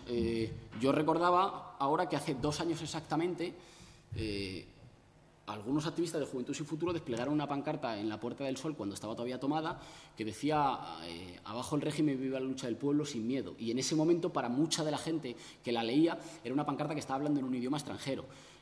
Si esa pancarta fuera desplegada hoy, estoy convencido que para mucha más gente estaría hablando en términos que ya empiezan a circular en el lenguaje político, no solo de los que protestan. Claro, empiezan a circular y por eso, y estoy muy de acuerdo, por eso se han ensanchado mucho y hay la tentación de decir, bueno, pero no significan nada porque se han ensanchado mucho. Bueno, porque son conceptos que están sometidos a una guerra por la interpretación, pero cuyo uso ya pone en primer lugar, bueno, que hay una suerte de ofensiva sobre el sentido por el cual los que mandaban eran capaces de naturalizar su mando y de normalizarlo y de presentarlo como una cuestión normal y natural, y además de hacer coincidir los intereses de los sectores minoritarios que mandaban con una suerte de imaginación general de que el país podía progresar de forma relativamente buena para todos, no tan buena para todos, pero relativamente. Yo creo que eso está en radical quiebra. ¿Y entonces qué? ¿Y entonces qué se puede hacer con esto, no? Bueno, pues yo creo que, en primer lugar, se están fraguando ya, ahora que a un ritmo mucho más lento del que va la destrucción y la ofensiva oligárquica, esa nueva gramática y esos nuevos símbolos, esa nueva estética, esos nuevos liderazgos, quizá ahí vamos mucho más lentos, que sean capaces de articular una parte fundamental de ese descontento, de un descontento muy fragmentado que, por tanto, creo que es inútil ir a buscar cuál es el sujeto que pueda protagonizar el cambio en el campo social, digamos, hacer estadística y mirar cuál es el sujeto social concreto, si es la clase obrera, si es el precariado, si son los pobres, si es la ciudadanía que pueda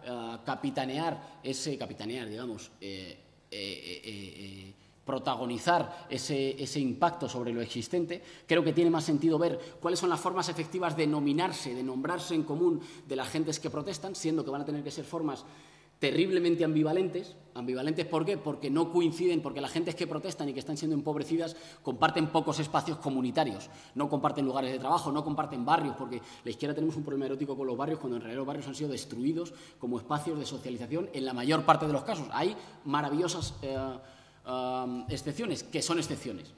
Y, por tanto, como no comparten espacios físicos comunitarios, necesitan compartir nominaciones conjuntas, que no se las da nadie. No es que llegue un tipo muy listo y diga, sois no sé qué. Si eso lo está diciendo la gente en las protestas, en los términos que utiliza cuando grita en las manifestaciones, cuando se refiere en las declaraciones a la prensa. Hace falta, por tanto, esa labor de articulación, digamos, de todos los que protestan y están empobrecidos. Y ahí hay diferentes términos que están sirviendo. Están sirviendo el de ciudadanía, está sirviendo el de gente, está sirviendo el de pueblo, y están sirviendo precisamente porque están sociológicamente vacíos, porque son solo nominaciones que son casi todo el universal menos una parte. Por eso sirven para hacer política, porque nos agrupan a casi todos menos una parte, el 1% y el 99%, los de arriba y los de abajo.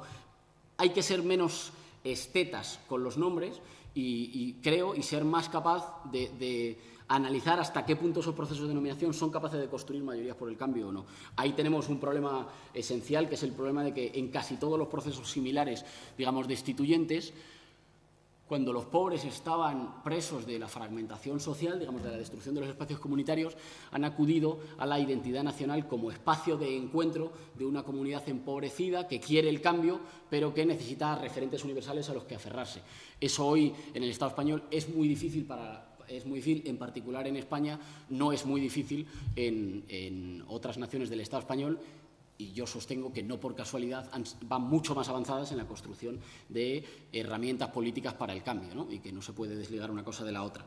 Sobre el problema de Europa, solo apuntarlo. Creo que ahí tenemos un problema entre lo grande de nuestros retos y lo pequeño de nuestras necesidades. El otro día leía un artículo en El País de Tsipras diciendo que el candidato de Syriza a la presidencia del gobierno de Grecia, que decía, bueno, hace falta una federación de las izquierdas del sur de Europa, lo cual es radicalmente cierto. Hace falta empezar a poner las bases para una suerte de geopolítica de las periferias europeas.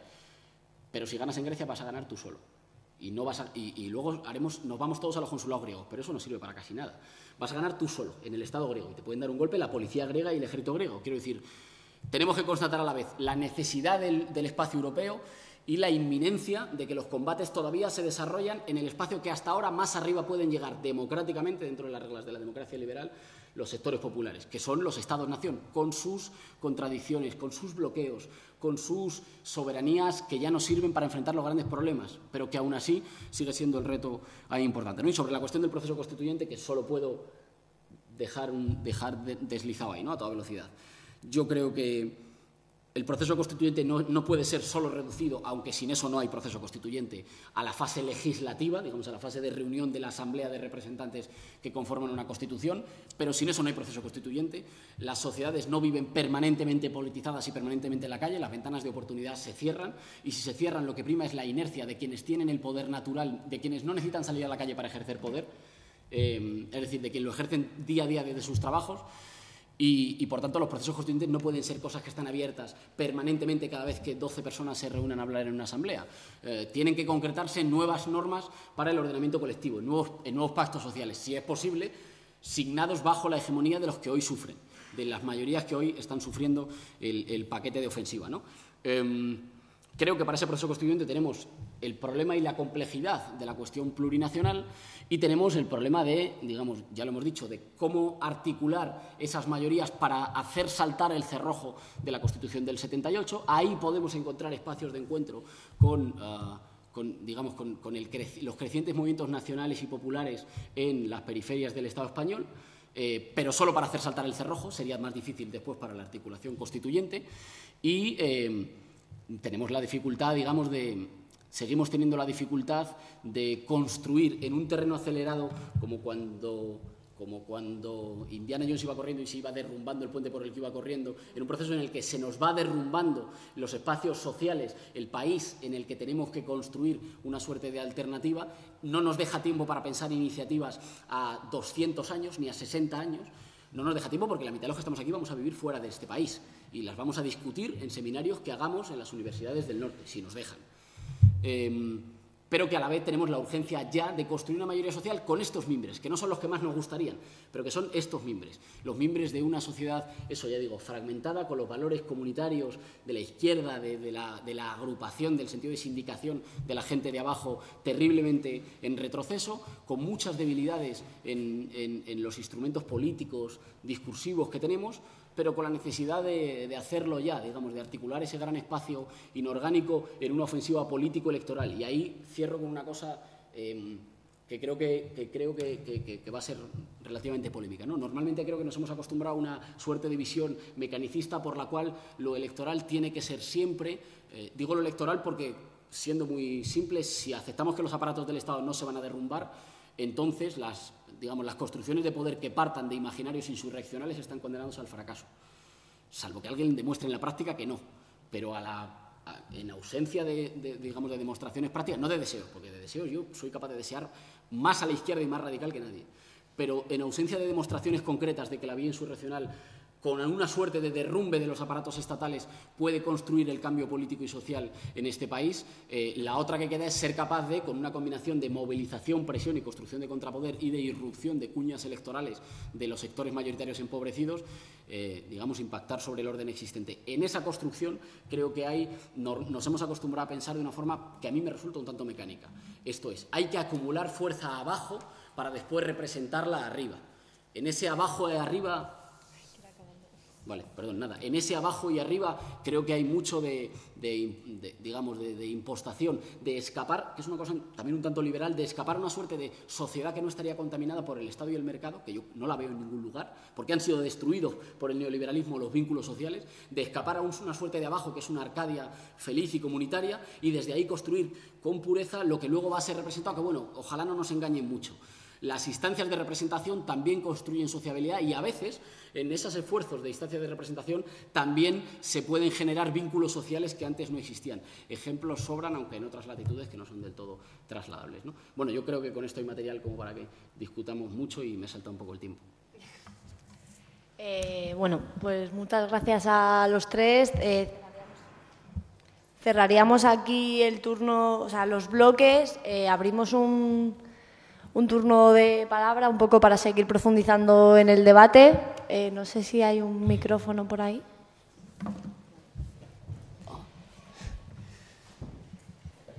Y bueno, pues si alguien tiene alguna pregunta.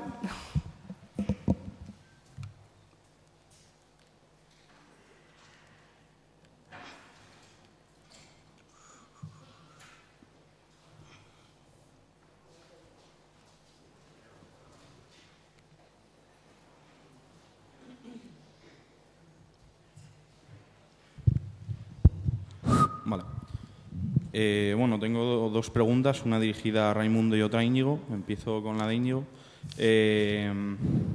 Recuerdo que una vez en un curso que disteis aquí en la facultad, en una sesión trataste de explicar de manera breve y sintética algo tan complejo como esta teoría de Laclau sobre la ruptura populista. Y usaste dos conceptos que usa Ernesto Laclau para referirse a esto, que es la lógica de la diferencia y la lógica de la equivalencia, ¿no? Si no me equivoco, la lógica de la diferencia sería cuando el régimen es capaz de asumir y canalizar las demandas por separado, y por supuesto corrígeme si me equivoco. Y la lógica de la equivalencia sería cuando ese régimen es incapaz de asumir ciertas demandas y la frustración de estas demandas se empiezan a generar cierto vínculo, cierta relación de solidaridad o, como alguna vez te he visto escrito, de dolores compartidos entre estas demandas que generan lo que se llama cadena de equivalencias, ¿no? A mí no es que me guste mucho este autor, porque no he sido capaz de comprendérnoslo en su totalidad, pero las veces que he hablado contigo, pues he conocido un poco de esta teoría y me parece bastante sugerente para entender momentos históricos o incluso el momento actual que vivimos, ¿no? Quería hacerte la pregunta de si crees que en este campo de cultivo que es la crisis actual, llámase de régimen, de institucionalidad, de instituciones, lo que sea, esta posible hipotética cadena de equivalencias que se empiezan a generar, pues qué sé yo, en el 15M flotaban muchas demandas, ¿no? Pues desde una crítica al bipartidismo, una crítica al simple hecho de estar desempleado, de no llegar a fin de mes. En esta sesión usaste un concepto que ese creo que ya no es de Laclau, sino que creo que era una aportación tuya, que era la de la dimensión ganadora, por la cual en esta cadena de equivalencias, en esta cadena de demandas, hay una demanda que conseguía simbolizar o representar al resto de las demandas que estaban, que se sentían como compartidas y frustradas por no procesarse por el régimen, ¿no? Quería preguntarte si ves en la PA, en la lucha contra los desahucios no solo contra los desahucios, sino por el derecho a una vivienda digna, ¿no? La ILP consta de 3 cosas fundamentales que serían alquiler social universal, dación en pago y una tercera que no me acuerdo. Quería saber si veías en esta demanda una especie de dimensión ganadora, y también preguntarte en torno a esto si ves que la ILP y lo que ha ocurrido en el Congreso con la ILP de la Plataforma de Afectados por la Hipoteca, en la cual el grupo promotor ha retirado su propuesta porque estaba viendo que el Partido Popular estaba digamos, manipulando la ILP para que saliese una cosa totalmente diferente a la que entró. Si lo ves como un primer fracaso de un primer intento de transformismo político, de lo que has comentado antes, ¿no? Y también si es a la vez una demostración de que las vías del régimen para canalizar demandas están obstruidas y, por lo tanto, hay como una especie de caldo de cultivo para lo que la Clau llamaría una ruptura populista. Y luego a Raimundo le diría que creo haber comprendido parte de su intervención. Entiendo y comparto lo que dices de que estamos en un país quizás en el que es extremadamente difícil articular un discurso que tenga el significante pueblo como concepto fundamental, principalmente por nuestra cuestión nacional particular. No comparto la parte en la que dices que es deseable o que es incluso un discurso, una gramática quizás obsoleta. Ahí no lo comparto tanto, pero te preguntaría cómo se nombra al cuerpo social. Es decir, digo cuerpo social para no ponerle un nombre previamente, pero ¿cómo se nombraría el cuerpo social si no es como, por ejemplo, con los 3 ejemplos que ha puesto Íñigo de pueblo, gentes, ciudadanía, que creo que realmente, aunque, es decir, sirven, la gente los usa, la gente los emplea y los percibe como conceptos útiles para interpelar a la sociedad. Entonces, que si no son esos y si eso es una gramática pues obsoleta, ¿cuál es la manera, ¿no?, de nombrarlo? Y, por otra parte, que si lo que tú llamas transformaciones en lo molecular, es decir, como más micropolíticas, no van de la mano realmente de procesos de transformación en el nivel molar, ¿no?, en el nivel de los grandes discursos y los grandes relatos, sino van realmente a la par y básicamente solo eso. Muchas gracias. Básicamente. Sí, solo eso. ¿Acumulamos más preguntas o respondemos a esto? Hola, bueno, yo igual me equivoco, pero yo pienso que estamos en un momento de bastante emergencia, porque creo que ahora los fantasmas están empezando a quitar ya las sábanas, ¿no? Ha salido Aznar ayer diciendo que quiere volver a la política. En fin, el Club Bilderberg va a poner un gabinete de prensa incluso. Y entonces, bueno, me estoy temiendo lo peor, ¿no? Creo que ahora en estos momentos de descrédito institucional que existe, pues va a ser muy fácil cargarse el concepto de Estado-Nación, tal y como lo hemos conocido hasta ahora, si bien está claro que nosotros tampoco no estamos contentos con el concepto desde el momento en que estamos aquí, ¿no?, apostando por un proceso constituyente. ¿No creéis, esta pregunta es un poco abierta a todos, ¿no?, que es necesario empezar a articularlo de una forma bastante urgente, ¿no?, ante los acontecimientos que yo creo que se nos van a avecinar en los próximos meses, que no creo que esto, yo creo que están pisando el acelerador, detienen ya a fotógrafos, en fin, lo próximo pues va a ser que aquí cualquier día entre la brigada político-social o algo de esto, ¿no?, para empezar a cortarnos el rollo. Entonces, esa es la primera pregunta, ¿no? O sea, ante la urgencia, ¿cómo hacerlo y si creéis que es tan urgente o es una cosa de más largo plazo?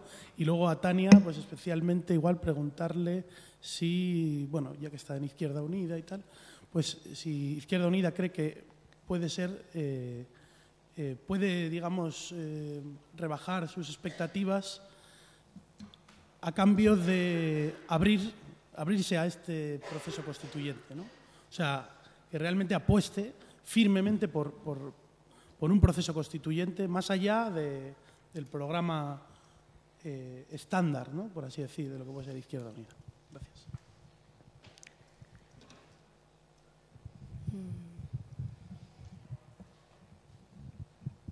No sé si vamos respondiendo, que no es poco. Bueno. Y solo rápidamente sobre una idea que circula mucho en el debate político contra la austeridad y esto, sobre una división entre una Europa del centro y de la periferia. Que bueno, es una división que existe y el tema es cómo espera un segundo.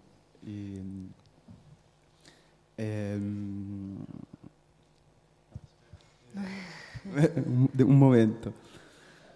El tema... No, sí, es que no me sale el concepto. Sí, leyendo El País, por ejemplo, se puede ver cómo las clases dirigentes de los países de los Estados-naciones hayan empezado una ofensiva contra las políticas de austeridad de la Merkel y esto. Y es una ofensiva a nivel nacional. Ahora yo creo simplemente que plantear una lucha contra la austeridad, pero desde una perspectiva de contrapoder y de proceso constituyente, no pueda plantearse a nivel nacional.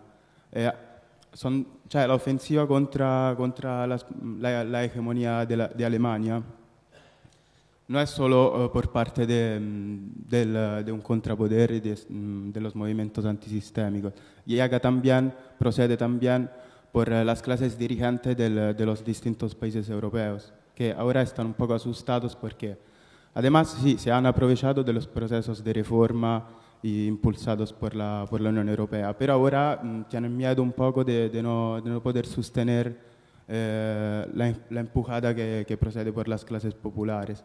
Entonces, sí.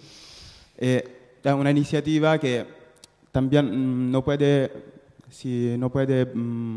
construirse sobre esta división centro-periferia, también porque hay una división de clase que trasciende un poco las fronteras de los Estados-naciones. Y hay una clase trabajadora también en Alemania que ha sido explotada y que sigue siendo explotada. Y seguir alimentando esta división centro-periferia desde una perspectiva de lucha puede ser un poco inútil. Esta es la perspectiva que utilizan ahora las clases dirigentes nacionales para reaccionar, porque los recortes afectan también a su estructura de poder. La crisis del régimen del 78 empieza también así, por recortes, una crisis financiera del Estado y que no consigue dormir y esconder las contradicciones políticas que hay. Al principio yo creo que esto también no se ha dicho, pero también una crisis de la producción, una crisis económica está a la base de la crisis de legitimidad del sistema. Las contradicciones habían ya y solo salen a la luz cuando el dinero no puede circular, no se puede distribuir. Pero solo esto, no alimentar una división centro-periferia en el ámbito de las luchas, porque las divisiones de clase van más allá de las fronteras nacionales. Perdón por el alto de... Bueno, si os parece empezamos a responder. No sé quién quiere empezar. Dale, Íñigo.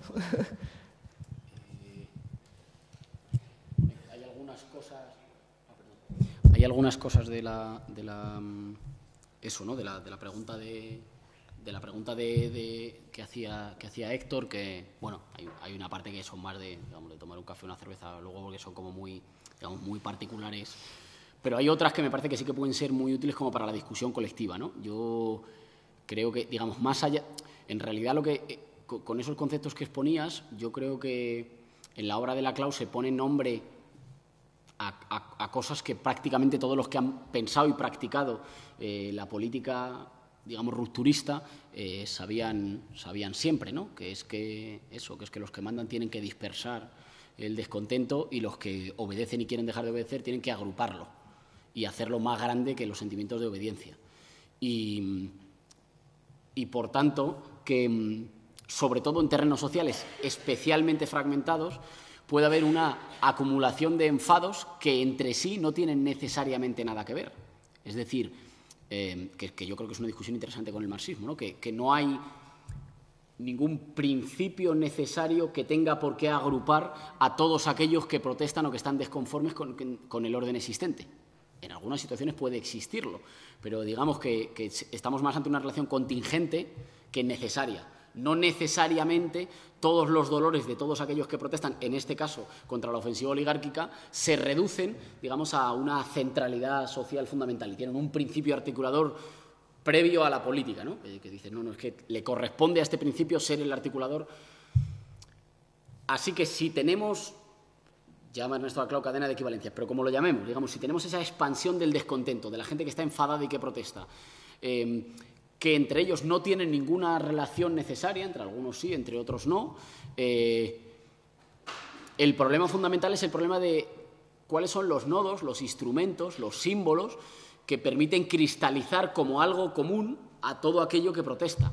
¿Y cristalizarlo para qué? Bueno, pues fundamentalmente para, digamos, ya digo, para articularlo, para hacerlo estable, para hacerlo, digamos, algún tipo de subjetividad política con posibilidad de disputar, de construir nuevo poder y disputar el poder político existente, y por otra parte para hacer esta labor de trazamiento de frontera, digamos, de ser capaz de dividir el campo político en un sentido que aísle a los que mandan y que pueda construir una mayoría entre aquellos que están siendo afectados por el orden existente. Y ahí digo que genere una división. El campo político siempre está dividido, de hecho se constituye por esas divisiones. Lo que pasa es que la división normal, tradicional, a esa que te referías con la lógica de las diferencias, es la división del, digamos, el aislamiento, la tramitación vertical de cada una de las peticiones, que no significa la satisfacción de todas, significa la satisfacción de algunas. Claro, en ese caso, los que hoy gobiernan tienen menor capacidad institucional y económica para acomodar gran parte de las demandas que se les plantean y, por tanto, tienen menor capacidad de generar consenso en torno a su proyecto de país. Es mucho decir para la lumpenoligarquía española, pero algo similar, ¿no? Así que ahí la cuestión es cuál puede ser que no va a ser una y que no se va a decidir en una reunión, pero cuáles de las reivindicaciones puedan jugar el papel de catalizador del conjunto de las gentes que están protestando. Ahí yo creo que el no a la guerra nos dio un ejemplo, en un cierto sentido. En el no a la guerra se expresaba solo la tremenda ola de solidaridad de todos los ciudadanos del Estado español con el pueblo iraquí que iba a ser invadido. Pues había una parte de eso, pero no era solo eso. Todos sabemos que en el no a la guerra cristalizaba una cadena general de oposición contra el gobierno del Partido Popular, que ya venía desgastado por la LOU, por las huelgas generales, por el prestigio, nos acordamos de todo esto. Y, sin embargo, el no a la guerra fue el que hizo movilizar a mucha gente que nunca se ha movilizado por otras guerras y que nunca se ha movilizado en contra de otras guerras, por más que las pueda considerar que están, digamos, que están mal. Yo siempre cuento el mismo ejemplo, pero estando de Erasmus con un compañero también de esta facultad, resulta que organizamos una asamblea de estudiantes en la residencia de estudiantes donde vivíamos para pedir que nos pusieran microondas. Porque había pocos microondas. Y en realidad nosotros estábamos a punto de mudarnos, nos daba igual el microondas, era una excusa para, digamos, organizar una asamblea de estudiantes y, digamos, tratar de politizar un poco la cuestión. El problema es que nos enfrentamos a una administración, como Dios manda, y con dinero, como la holandesa, que nos dijo, pues es bastante razonable esto que pedís. Pues sí, os ponemos los 2 microondas, con lo cual, acto seguido, todo el trabajo de construir tejido, de aglutinar a la gente, de construir asamblea, de tal, se fue al carajo porque conseguimos lo que formalmente queríamos. Digamos que hay algunas reivindicaciones que juegan un papel más allá de la reivindicación en sí, que son capaces en algunos momentos históricos de aglutinar, pues eso, paz, pan y tierra, ¿no? De los bolcheviques. Alguna capacidad en algún momento de aglutinar un sentimiento general de oposición, no a una cosa concreta, sino al orden en sí. Y que, bueno, digamos que además tienen la labor de poder cristalizar ese sentimiento generalizado destituyente. Ahora, yo creo que en todo caso, para aterrizar en la otra cuestión, sí que estamos en un momento urgente, sí que estamos en un momento que ya en un cierto sentido, hay algunos autores que lo llaman, el otro día hay un artículo en Sin Permiso muy bueno que lo llamaba deconstituyente. Más allá de eso, o de la denominación, lo importante es, digamos, que el proceso constituyente no es que algunos estemos diciendo que hay que ponerse de acuerdo para hacer una nueva Constitución, sino que constatemos que de facto ya estamos en un momento de transformación radical de la morfología de los pactos y del ordenamiento jurídico de la vida en el Estado español, que ya se está haciendo de facto. Lo que pasa es que se está haciendo sin pasar por mecanismos democráticos de construcción y de legitimación. Y ahí hay una duda que siempre surge. La gente que dice, pero hombre, si ahora hiciéramos una Constitución nos saldría mucho peor, mucho más regresiva que la del 78 con la correlación de fuerzas que hay. Claro, pero esto es un argumento que olvida que con la correlación de fuerzas que hay hoy es imposible abrir un proceso constituyente. Es decir, que esa demanda de apertura del proceso constituyente podría jugar ya en sí mismo una labor de alterar la correlación de fuerzas que hay, ¿no? Con la cuestión de las periferias y la cuestión de clase, yo creo que no es una cuestión de que nosotros lo afirmemos en las discusiones o no. Es que, de facto, ya hay un orden en Europa que está subordinando a determinados pueblos y a determinados gobiernos a una posición periférica que los gobiernos aceptan no gustosa, pero digamos voluntariamente. Otra cosa es que tengan que representar una cierta posición colectiva para conseguir que se relaje un poco, digamos, el dictat de la austeridad. Pero creo que eso nos permite coaliciones sociales inéditas que no se basen exclusivamente, digamos, en la contradicción capital-trabajo. Creo que eso nos coloca por primera vez en mucho tiempo en la disposición de encontrar sectores sociales tradicionalmente ajenos, alérgicos a las posiciones de ruptura, pero que hoy saben que en el proyecto de la oligarquía en este país cabe muy poca gente. No cabe ni siquiera lo que han sido no cabe el pequeño comercio, que ha sido su sostén, digamos, casi de masas y electoral durante mucho tiempo. No cabe en eso que se llamaba los autónomos. Digamos que abre posibilidades inéditas para bloques sociales contrahegemónicos que hace un tiempo eran difícilmente pensables, ¿no? Bueno, ya que ya uso mucho. Luego si acaso, seguimos. Adelante. ¿Seguimos? Sí. Héctor, yo llevo 43 años intentando entenderme y todavía no lo he conseguido. O sea que yo me aclaro. Este aclararse permanente muchas veces creo que es más interesante que tener posiciones claras, que a veces nos parecen y luego no lo son tanto. Pero bueno, intentaré por eso aclararme y explicarme. Bueno, el problema estaría para un debate, ¿no? Y para todo un seminario, y de hecho se ha escrito mucho sobre la clau, lo del significante vacío, que estará vacío, pero vaya si está lleno en España, porque vascos, catalanes y gallegos tenemos el significante que ni os cuento, ¿no? Vamos sobraos.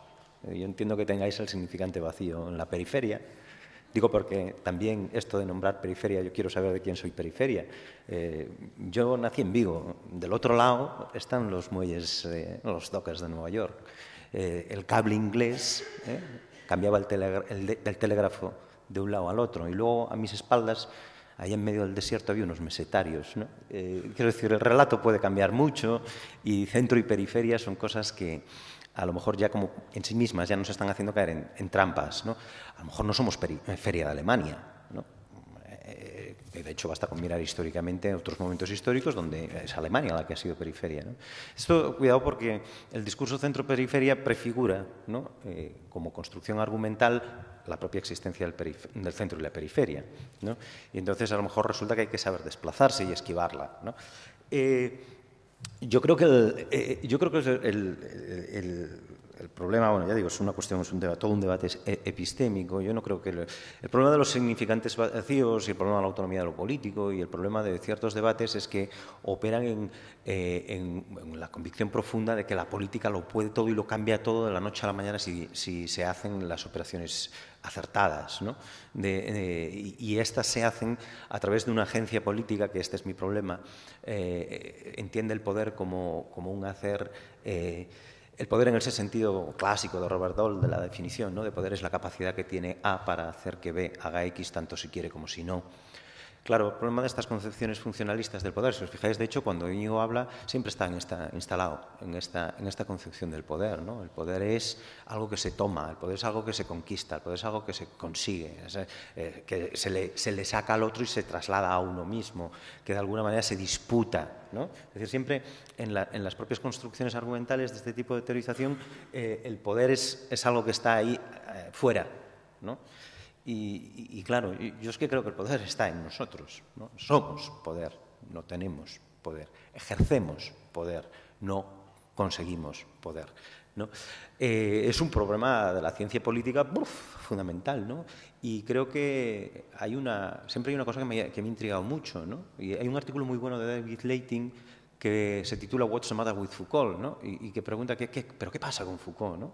¿Por qué un teórico del poder de la envergadura de Foucault está siempre ausente en las facultades de ciencias políticas, ¿no? O siempre ha ocupado un puesto muy marginal y, por contrario, Robert Dahl es el ABC de la definición y de la explicación del poder, ¿no? Creo que por aquí podemos avanzar. Bien, por responder concretamente a las dos cuestiones que apuntabas. ¿Cómo nombrar el cuerpo social? Bueno, a lo mejor nombrándolo cuerpo social y ya no esperar a significaciones ideológicas, ¿no? Dejarlo que se exprese en su propia inmanencia y, por lo tanto, no situarse en una instancia trascendente que nombre al cuerpo social como un afuera, aquí yo, ahí, el cuerpo social, ¿no? We, the people, nosotros, la gente, no necesariamente el pueblo, ¿eh? Digo porque en inglés people es una palabra traicionera, ¿no? Y we es un singular, no es me, the people, sino we, the people, ¿no? De hecho, puede ser traducido como nosotros, la multitud.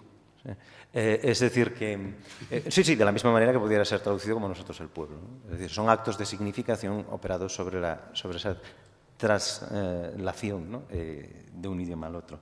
Ya digo, el hecho, para mí, el hecho fundamental es disociar claramente. Este es un problema, por ejemplo, Negri no lo resolvió en el libro El Poder Constituyente, ¿no? Negri descarta, dice, pueblo no me vale, nación tampoco me vale, porque se asimila a pueblo y me la cargo. Multitud en ese momento no la nombra, pero la aparece al final del libro y luego sí hace un libro y entonces dice, no, sí, multitud. Creo que aquí hay que distinguir dos cosas.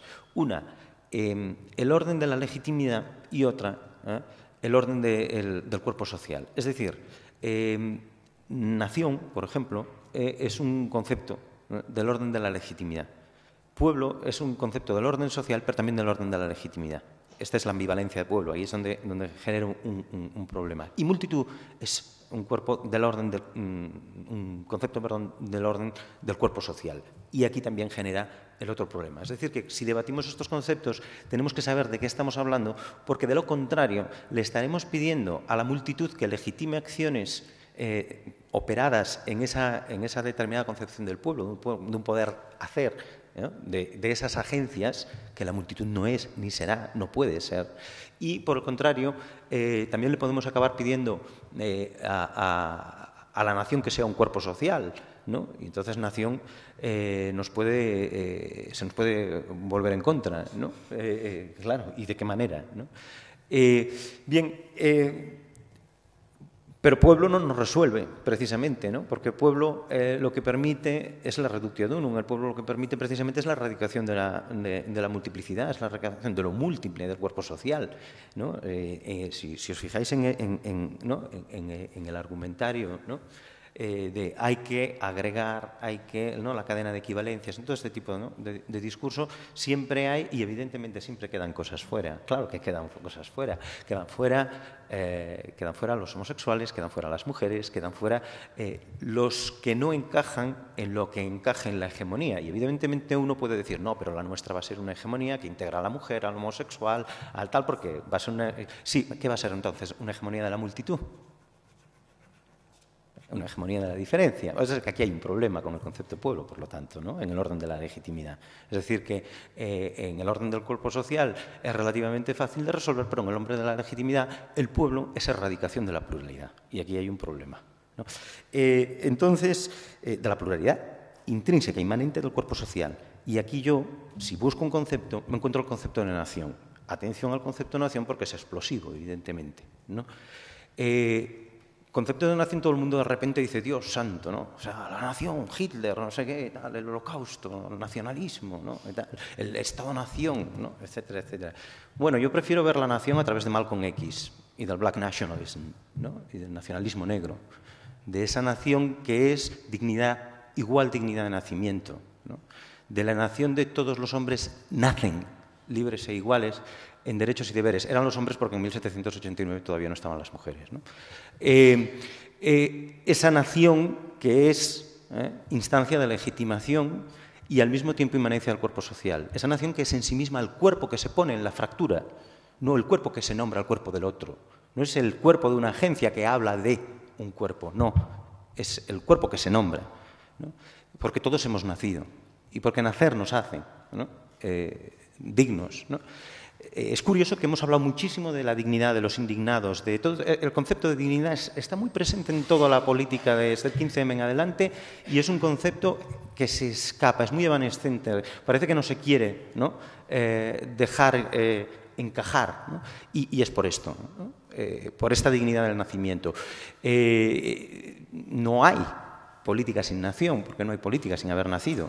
Entonces, aquí creo que es donde hay que empezar a pensar. Esto me lleva a dos otras cosas. Una, al tema de ese correlato, lo molecular y lo molar, que evidentemente están en permanente interacción, ni que sea porque lo molar, esa gramática, ese articulado en torno al Estado, genera estructuras de oportunidad política que liberan las fuerzas antagonistas, es decir, que permiten que el cuerpo social desborde y sea. Y por lo tanto, siempre hay una interacción, ¿no? Lo que pasa es que es un problema de perspectivas, es decir, o nos radicamos en el cuerpo social o nos radicamos en el mando. Entonces aquí es donde se genera el problema del discurso político. Todo el discurso que gira en torno al concepto de pueblo es un discurso del mando. Evidentemente puede ser de un discurso de un mando mejor, de un mando que nos aporta un progreso sustantivo, ¿sí? Y que indudablemente los 30 gloriosos y el welfarismo fueron fantásticos, pero fueron hechos desde el mando, ¿no? Y evidentemente podía haber un estado de bienestar fantástico en Suecia, pero había prácticas eugenésicas y verdaderas aberraciones desde el punto de vista biopolítico sobre el cuerpo social, ¿no? Entonces, ¿de qué hablamos cuando hablamos, ¿no? de política? ¿Hablamos en un horizonte de emancipación, de liberación, o simplemente en el horizonte de generar unas mejores relaciones de dominación, más equitativas, más justas, etcétera, ¿no? ¿En qué horizonte nos situamos, ¿no? ¿Es suficiente? Evidentemente, en una situación de desastre total, en una situación de desigualdades extremas, es fantástico que la gramática molar, que la gramática clásica opere progresos sustantivos. En buena hora íbamos ahora a ponernos en cuestión la labor de Venezuela, la labor de Bolivia, la labor de tal. Digo, fantástico, fantástico, claro que es un progreso. Esos cuerpos sociales están mucho mejor, están mejor alimentados, están más instruidos, se han empoderado. No confundamos, sin embargo, su emancipación con los lenguajes políticos y con esas gramáticas en las que está operando eso, que es contingente, en última instancia, al propio cuerpo social, ¿no? Por lo tanto, no perder de vista que ese desacompasamiento que siempre hay entre lo molar y lo molecular no es un desacompasamiento entre dos partes simétricas que correlacionan de manera igual o equivalente, sino que una es reductible a la otra, una es contingente y la otra no, la otra es inmanente. Entonces, aquí es donde yo creo que hay un problema, ¿no?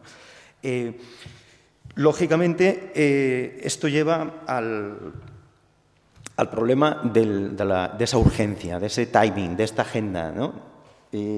Yo creo que tenemos un problema de identificación de ritmos, de identificación de agendas, de identificación, o sea, en general, ¿no? Quienes de alguna manera estamos intentando sobrevivir o salir adelante en esta situación, pues nos pasa esto, ¿no? Hay esos ritmos y el régimen se hunde, pero lo otro no acaba de emerger, ¿no? Esta es una sensación muy generalizada. Es decir, todo el mundo puede verlo destituyente, todo el mundo puede verlo deconstituyente, la reforma constitucional, ¿no? Con agosticidad y la alevosía, ¿no? Este tipo de forma de constitución del régimen político progresa, ¿no? De manera incuestionable, pero lo digamos que, por tanto, a lo Gramsci, ¿no? Lo viejo que no acaba de morir, estamos todos aquí disfrutando de lo lindo, viendo a lo viejo que muere, pero lo nuevo no aparece por ningún lado, ¿no? Y es que es lógico, porque para ver lo nuevo hay que nombrar las cosas desde otros lugares, desde otro locus de enunciación, hay que situarse en otro sitio. Nombrando lo nuevo con el lenguaje de lo viejo, no vamos a conseguir jamás visibilizar lo nuevo. Entre otras cosas, y además, y por suerte, lo nuevo ya ha avanzado bastante más que nuestra capacidad para nombrar lo nuevo. Y esta es una ventaja, es una buena noticia. No tiene por qué ser coherente, no tiene por qué ser un discurso académico, no tiene que estar estructurado, no va a operar jamás en esa lógica moderna de un yo que enuncia en la coherencia. En primer lugar, porque la complejidad del mundo es extraordinaria, en segundo lugar, porque nunca nadie lo consiguió. En fin, podemos intentar buscar y no encontrar, ¿no? Creo, por lo tanto, que es importantísimo asumir esa dificultad del análisis, asumir esa... es que nos seguimos resistiendo a la derrota, nos seguimos amparando en los conceptos de quien gana y en sus gramáticas políticas para poder tener un mínimo de alivio en la dureza de la situación. Decir cobardía intelectual sería muy duro para esto, ¿no? Pero por lo menos es impotencia intelectual. Quiero decir, de alguna manera estamos abocados a intentar ese otro lenguaje. No lo sé, a lo mejor es una deformación profesional, puede que sea así, ¿no? Y por lo tanto, acabo, ¿no? El tema de los ritmos creo que es fundamental. No hace mucho me pidieron un artículo en El Diagonal que se tituló finalmente Velocidad de hundimiento, ¿no? Y que apuntaba de alguna manera a esto de que efectivamente el régimen se hunde, ¿no? Pero había una... Hostia, no me acuerdo ahora del título, una peli del Óscar Ladoire que hace mucho tiempo, bueno, era un escritor que escribió una novela que se titulaba Me deprimo despacio, ¿no? Hay cosas que parece que uno no puede hacer despacio, ¿no? Es decir, parece que uno no se puede deprimir despacio o parece que uno no puede, un régimen no puede hundirse despacio. Bueno, pues este régimen se está hundiendo despacio, así que don't panic. Keep calm. No pasa nada, se está hundiendo, dejémosle. El abuelo está ahí en la UBI y muere hoy, mañana, o dentro de un mes, o dentro de 2 años. Franco tardó un montón en morir. La cuestión no está ahí.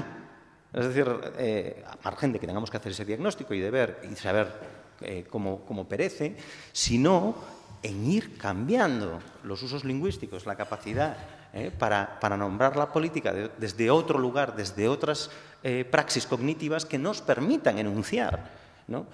Y por lo tanto generar ese nuevo universo de sentido y de significado, y no ocupar nosotros un grupo X más o menos hábil y más o menos ducho el lugar que ahora ocupan otros.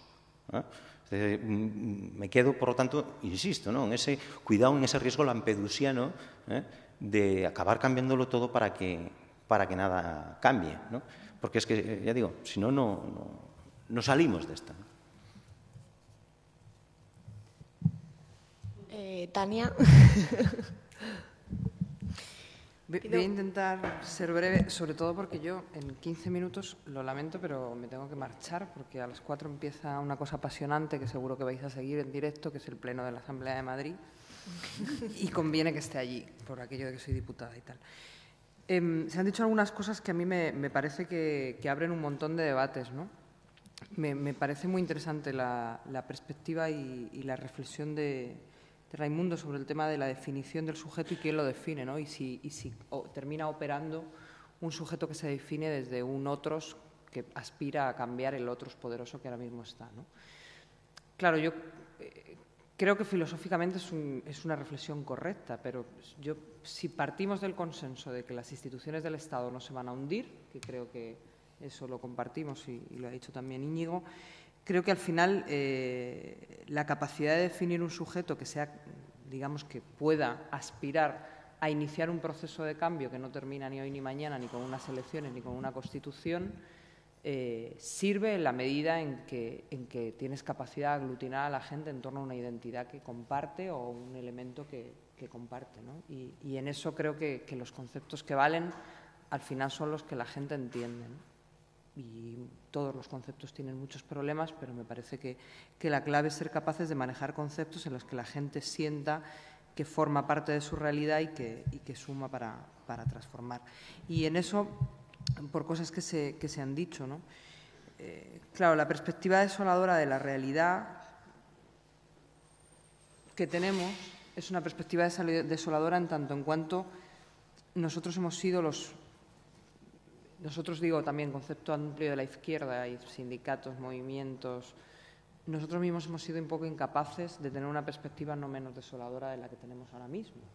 Y yo que sí creo en el concepto clásico de poder y que el poder está y se toma y se disputa y se contrarresta, creo que hay que empezar a plantearse seriamente que si todos los elementos históricos que han tenido la voluntad de disputar el poder o de articular modelos y sociedades de una manera distinta han fracasado y las vías insurreccionales más que ninguna, en mi opinión, y es así que no tienen camino.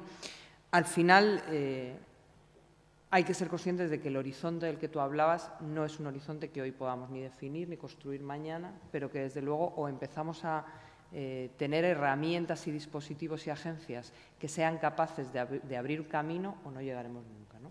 Por una metáfora así muy simple, si quieres llegar hasta el otro extremo de una selva, si no tienes un Estado que tale los árboles y eche cemento, pues igual tardas mucho o igual te acabas muriendo por el camino de la selva. Y yo creo que ese es un poco el elemento en el que creo que es urgente ser capaces de articular dispositivos que aspiren a conquistar un poder que sea capaz de transformaciones con un horizonte de cambio muy profundo, pero que objetivamente nosotros no lo vamos a ver en esa perspectiva de cambio muy, muy profundo. Porque a mí sí me parece que hay una emergencia muy evidente. Yo sí creo, no que este país va a cambiar en los próximos 20 años, es que este país tiene una realidad, yo creo, dramática de transformación de la sociedad y de la perspectiva de la gente y del pensamiento de la gente, ¿no? Y esto, pues yo creo que nosotros también tenemos que ser conscientes, y yo siempre me autodefino un poco como friki, o sea, yo creo que todos los que estamos en movimientos, en partidos, en sindicatos, los últimos 10 años somos unos frikis, y la realidad es la de los camareros que te dicen, pues el 15M eso ya no existe, ¿no? Que es lo que nos decía el otro día un camarero. Pero eso es el pueblo, eso es la mayoría, y eso es con lo que puedes construir. Y que eso sea sujeto de construcción de un poder que no es somos unos listos que nos imponemos para cambiar y articular de una manera corregida la institucionalidad, sino que somos un poder colectivo, implica tal cambio humano e individualizado que creo que no es posible hacerlo sin un poder previo desde la institucionalidad. Esa es mi reflexión. Y en eso concluyo con lo que se preguntaba sobre el tema de Izquierda Unida. Pues es que las crisis de régimen son transversales a la sociedad. O sea, que la crisis de régimen no es una cosa que exista solo entre el poder del Partido Socialista y del Partido Popular y las clases obreras y no afecta a nadie más. Las crisis de régimen también existen dentro de los partidos tradicionales. Y yo creo que no llega ni un año, y todavía hoy hay gente de Izquierda Unida que no cree que haya una crisis de régimen. Entonces, si alguien no cree que haya una crisis de régimen, no puede entender jamás que la clave de esto es un proceso constituyente. Y, por tanto, y ese es el drama de nuestros dramas cotidianos, de por qué nuestra perspectiva es desoladora, es porque en el terreno de lo concreto hay muchas peleas que no ganamos. Y para mí, esa empieza a ser los elementos claves de lo que intentaba plantear cuando me refería a las alianzas de movimientos, partidos y otros espacios, que es dónde están las peleas claves que pueden ir poniendo cada uno de los escalones para ese espacio de compartido. Y qué puede hacer cada uno de los sujetos que tengan voluntad de transformación por ayudar a los movimientos de cambio en cada una de esas esferas de poder. Por concretarlo mucho, si 17 personas en la Asamblea de Izquierda Unida de Madrid del pasado diciembre hubiesen votado otra cosa, la realidad de hoy sería muy distinta en Madrid. Y esa es la cruda realidad de la vida. Y en esas peleas, pues yo también invito a la gente a que a que lo piense y a que piense que hay espacios que o se disputan o no serán parte de la solución, sino parte del problema. Bueno, yo creo que vamos a ir cerrando ya. Espero que os haya resultado interesante. Agradecer a los 3 ponentes su predisposición y asistencia. Y bueno, creo que, como decía antes, no era la pretensión dar soluciones, pero sí empezar a sentar debates que creo que son interesantes y que tenemos que seguir explorando. Así que muchas gracias a todos.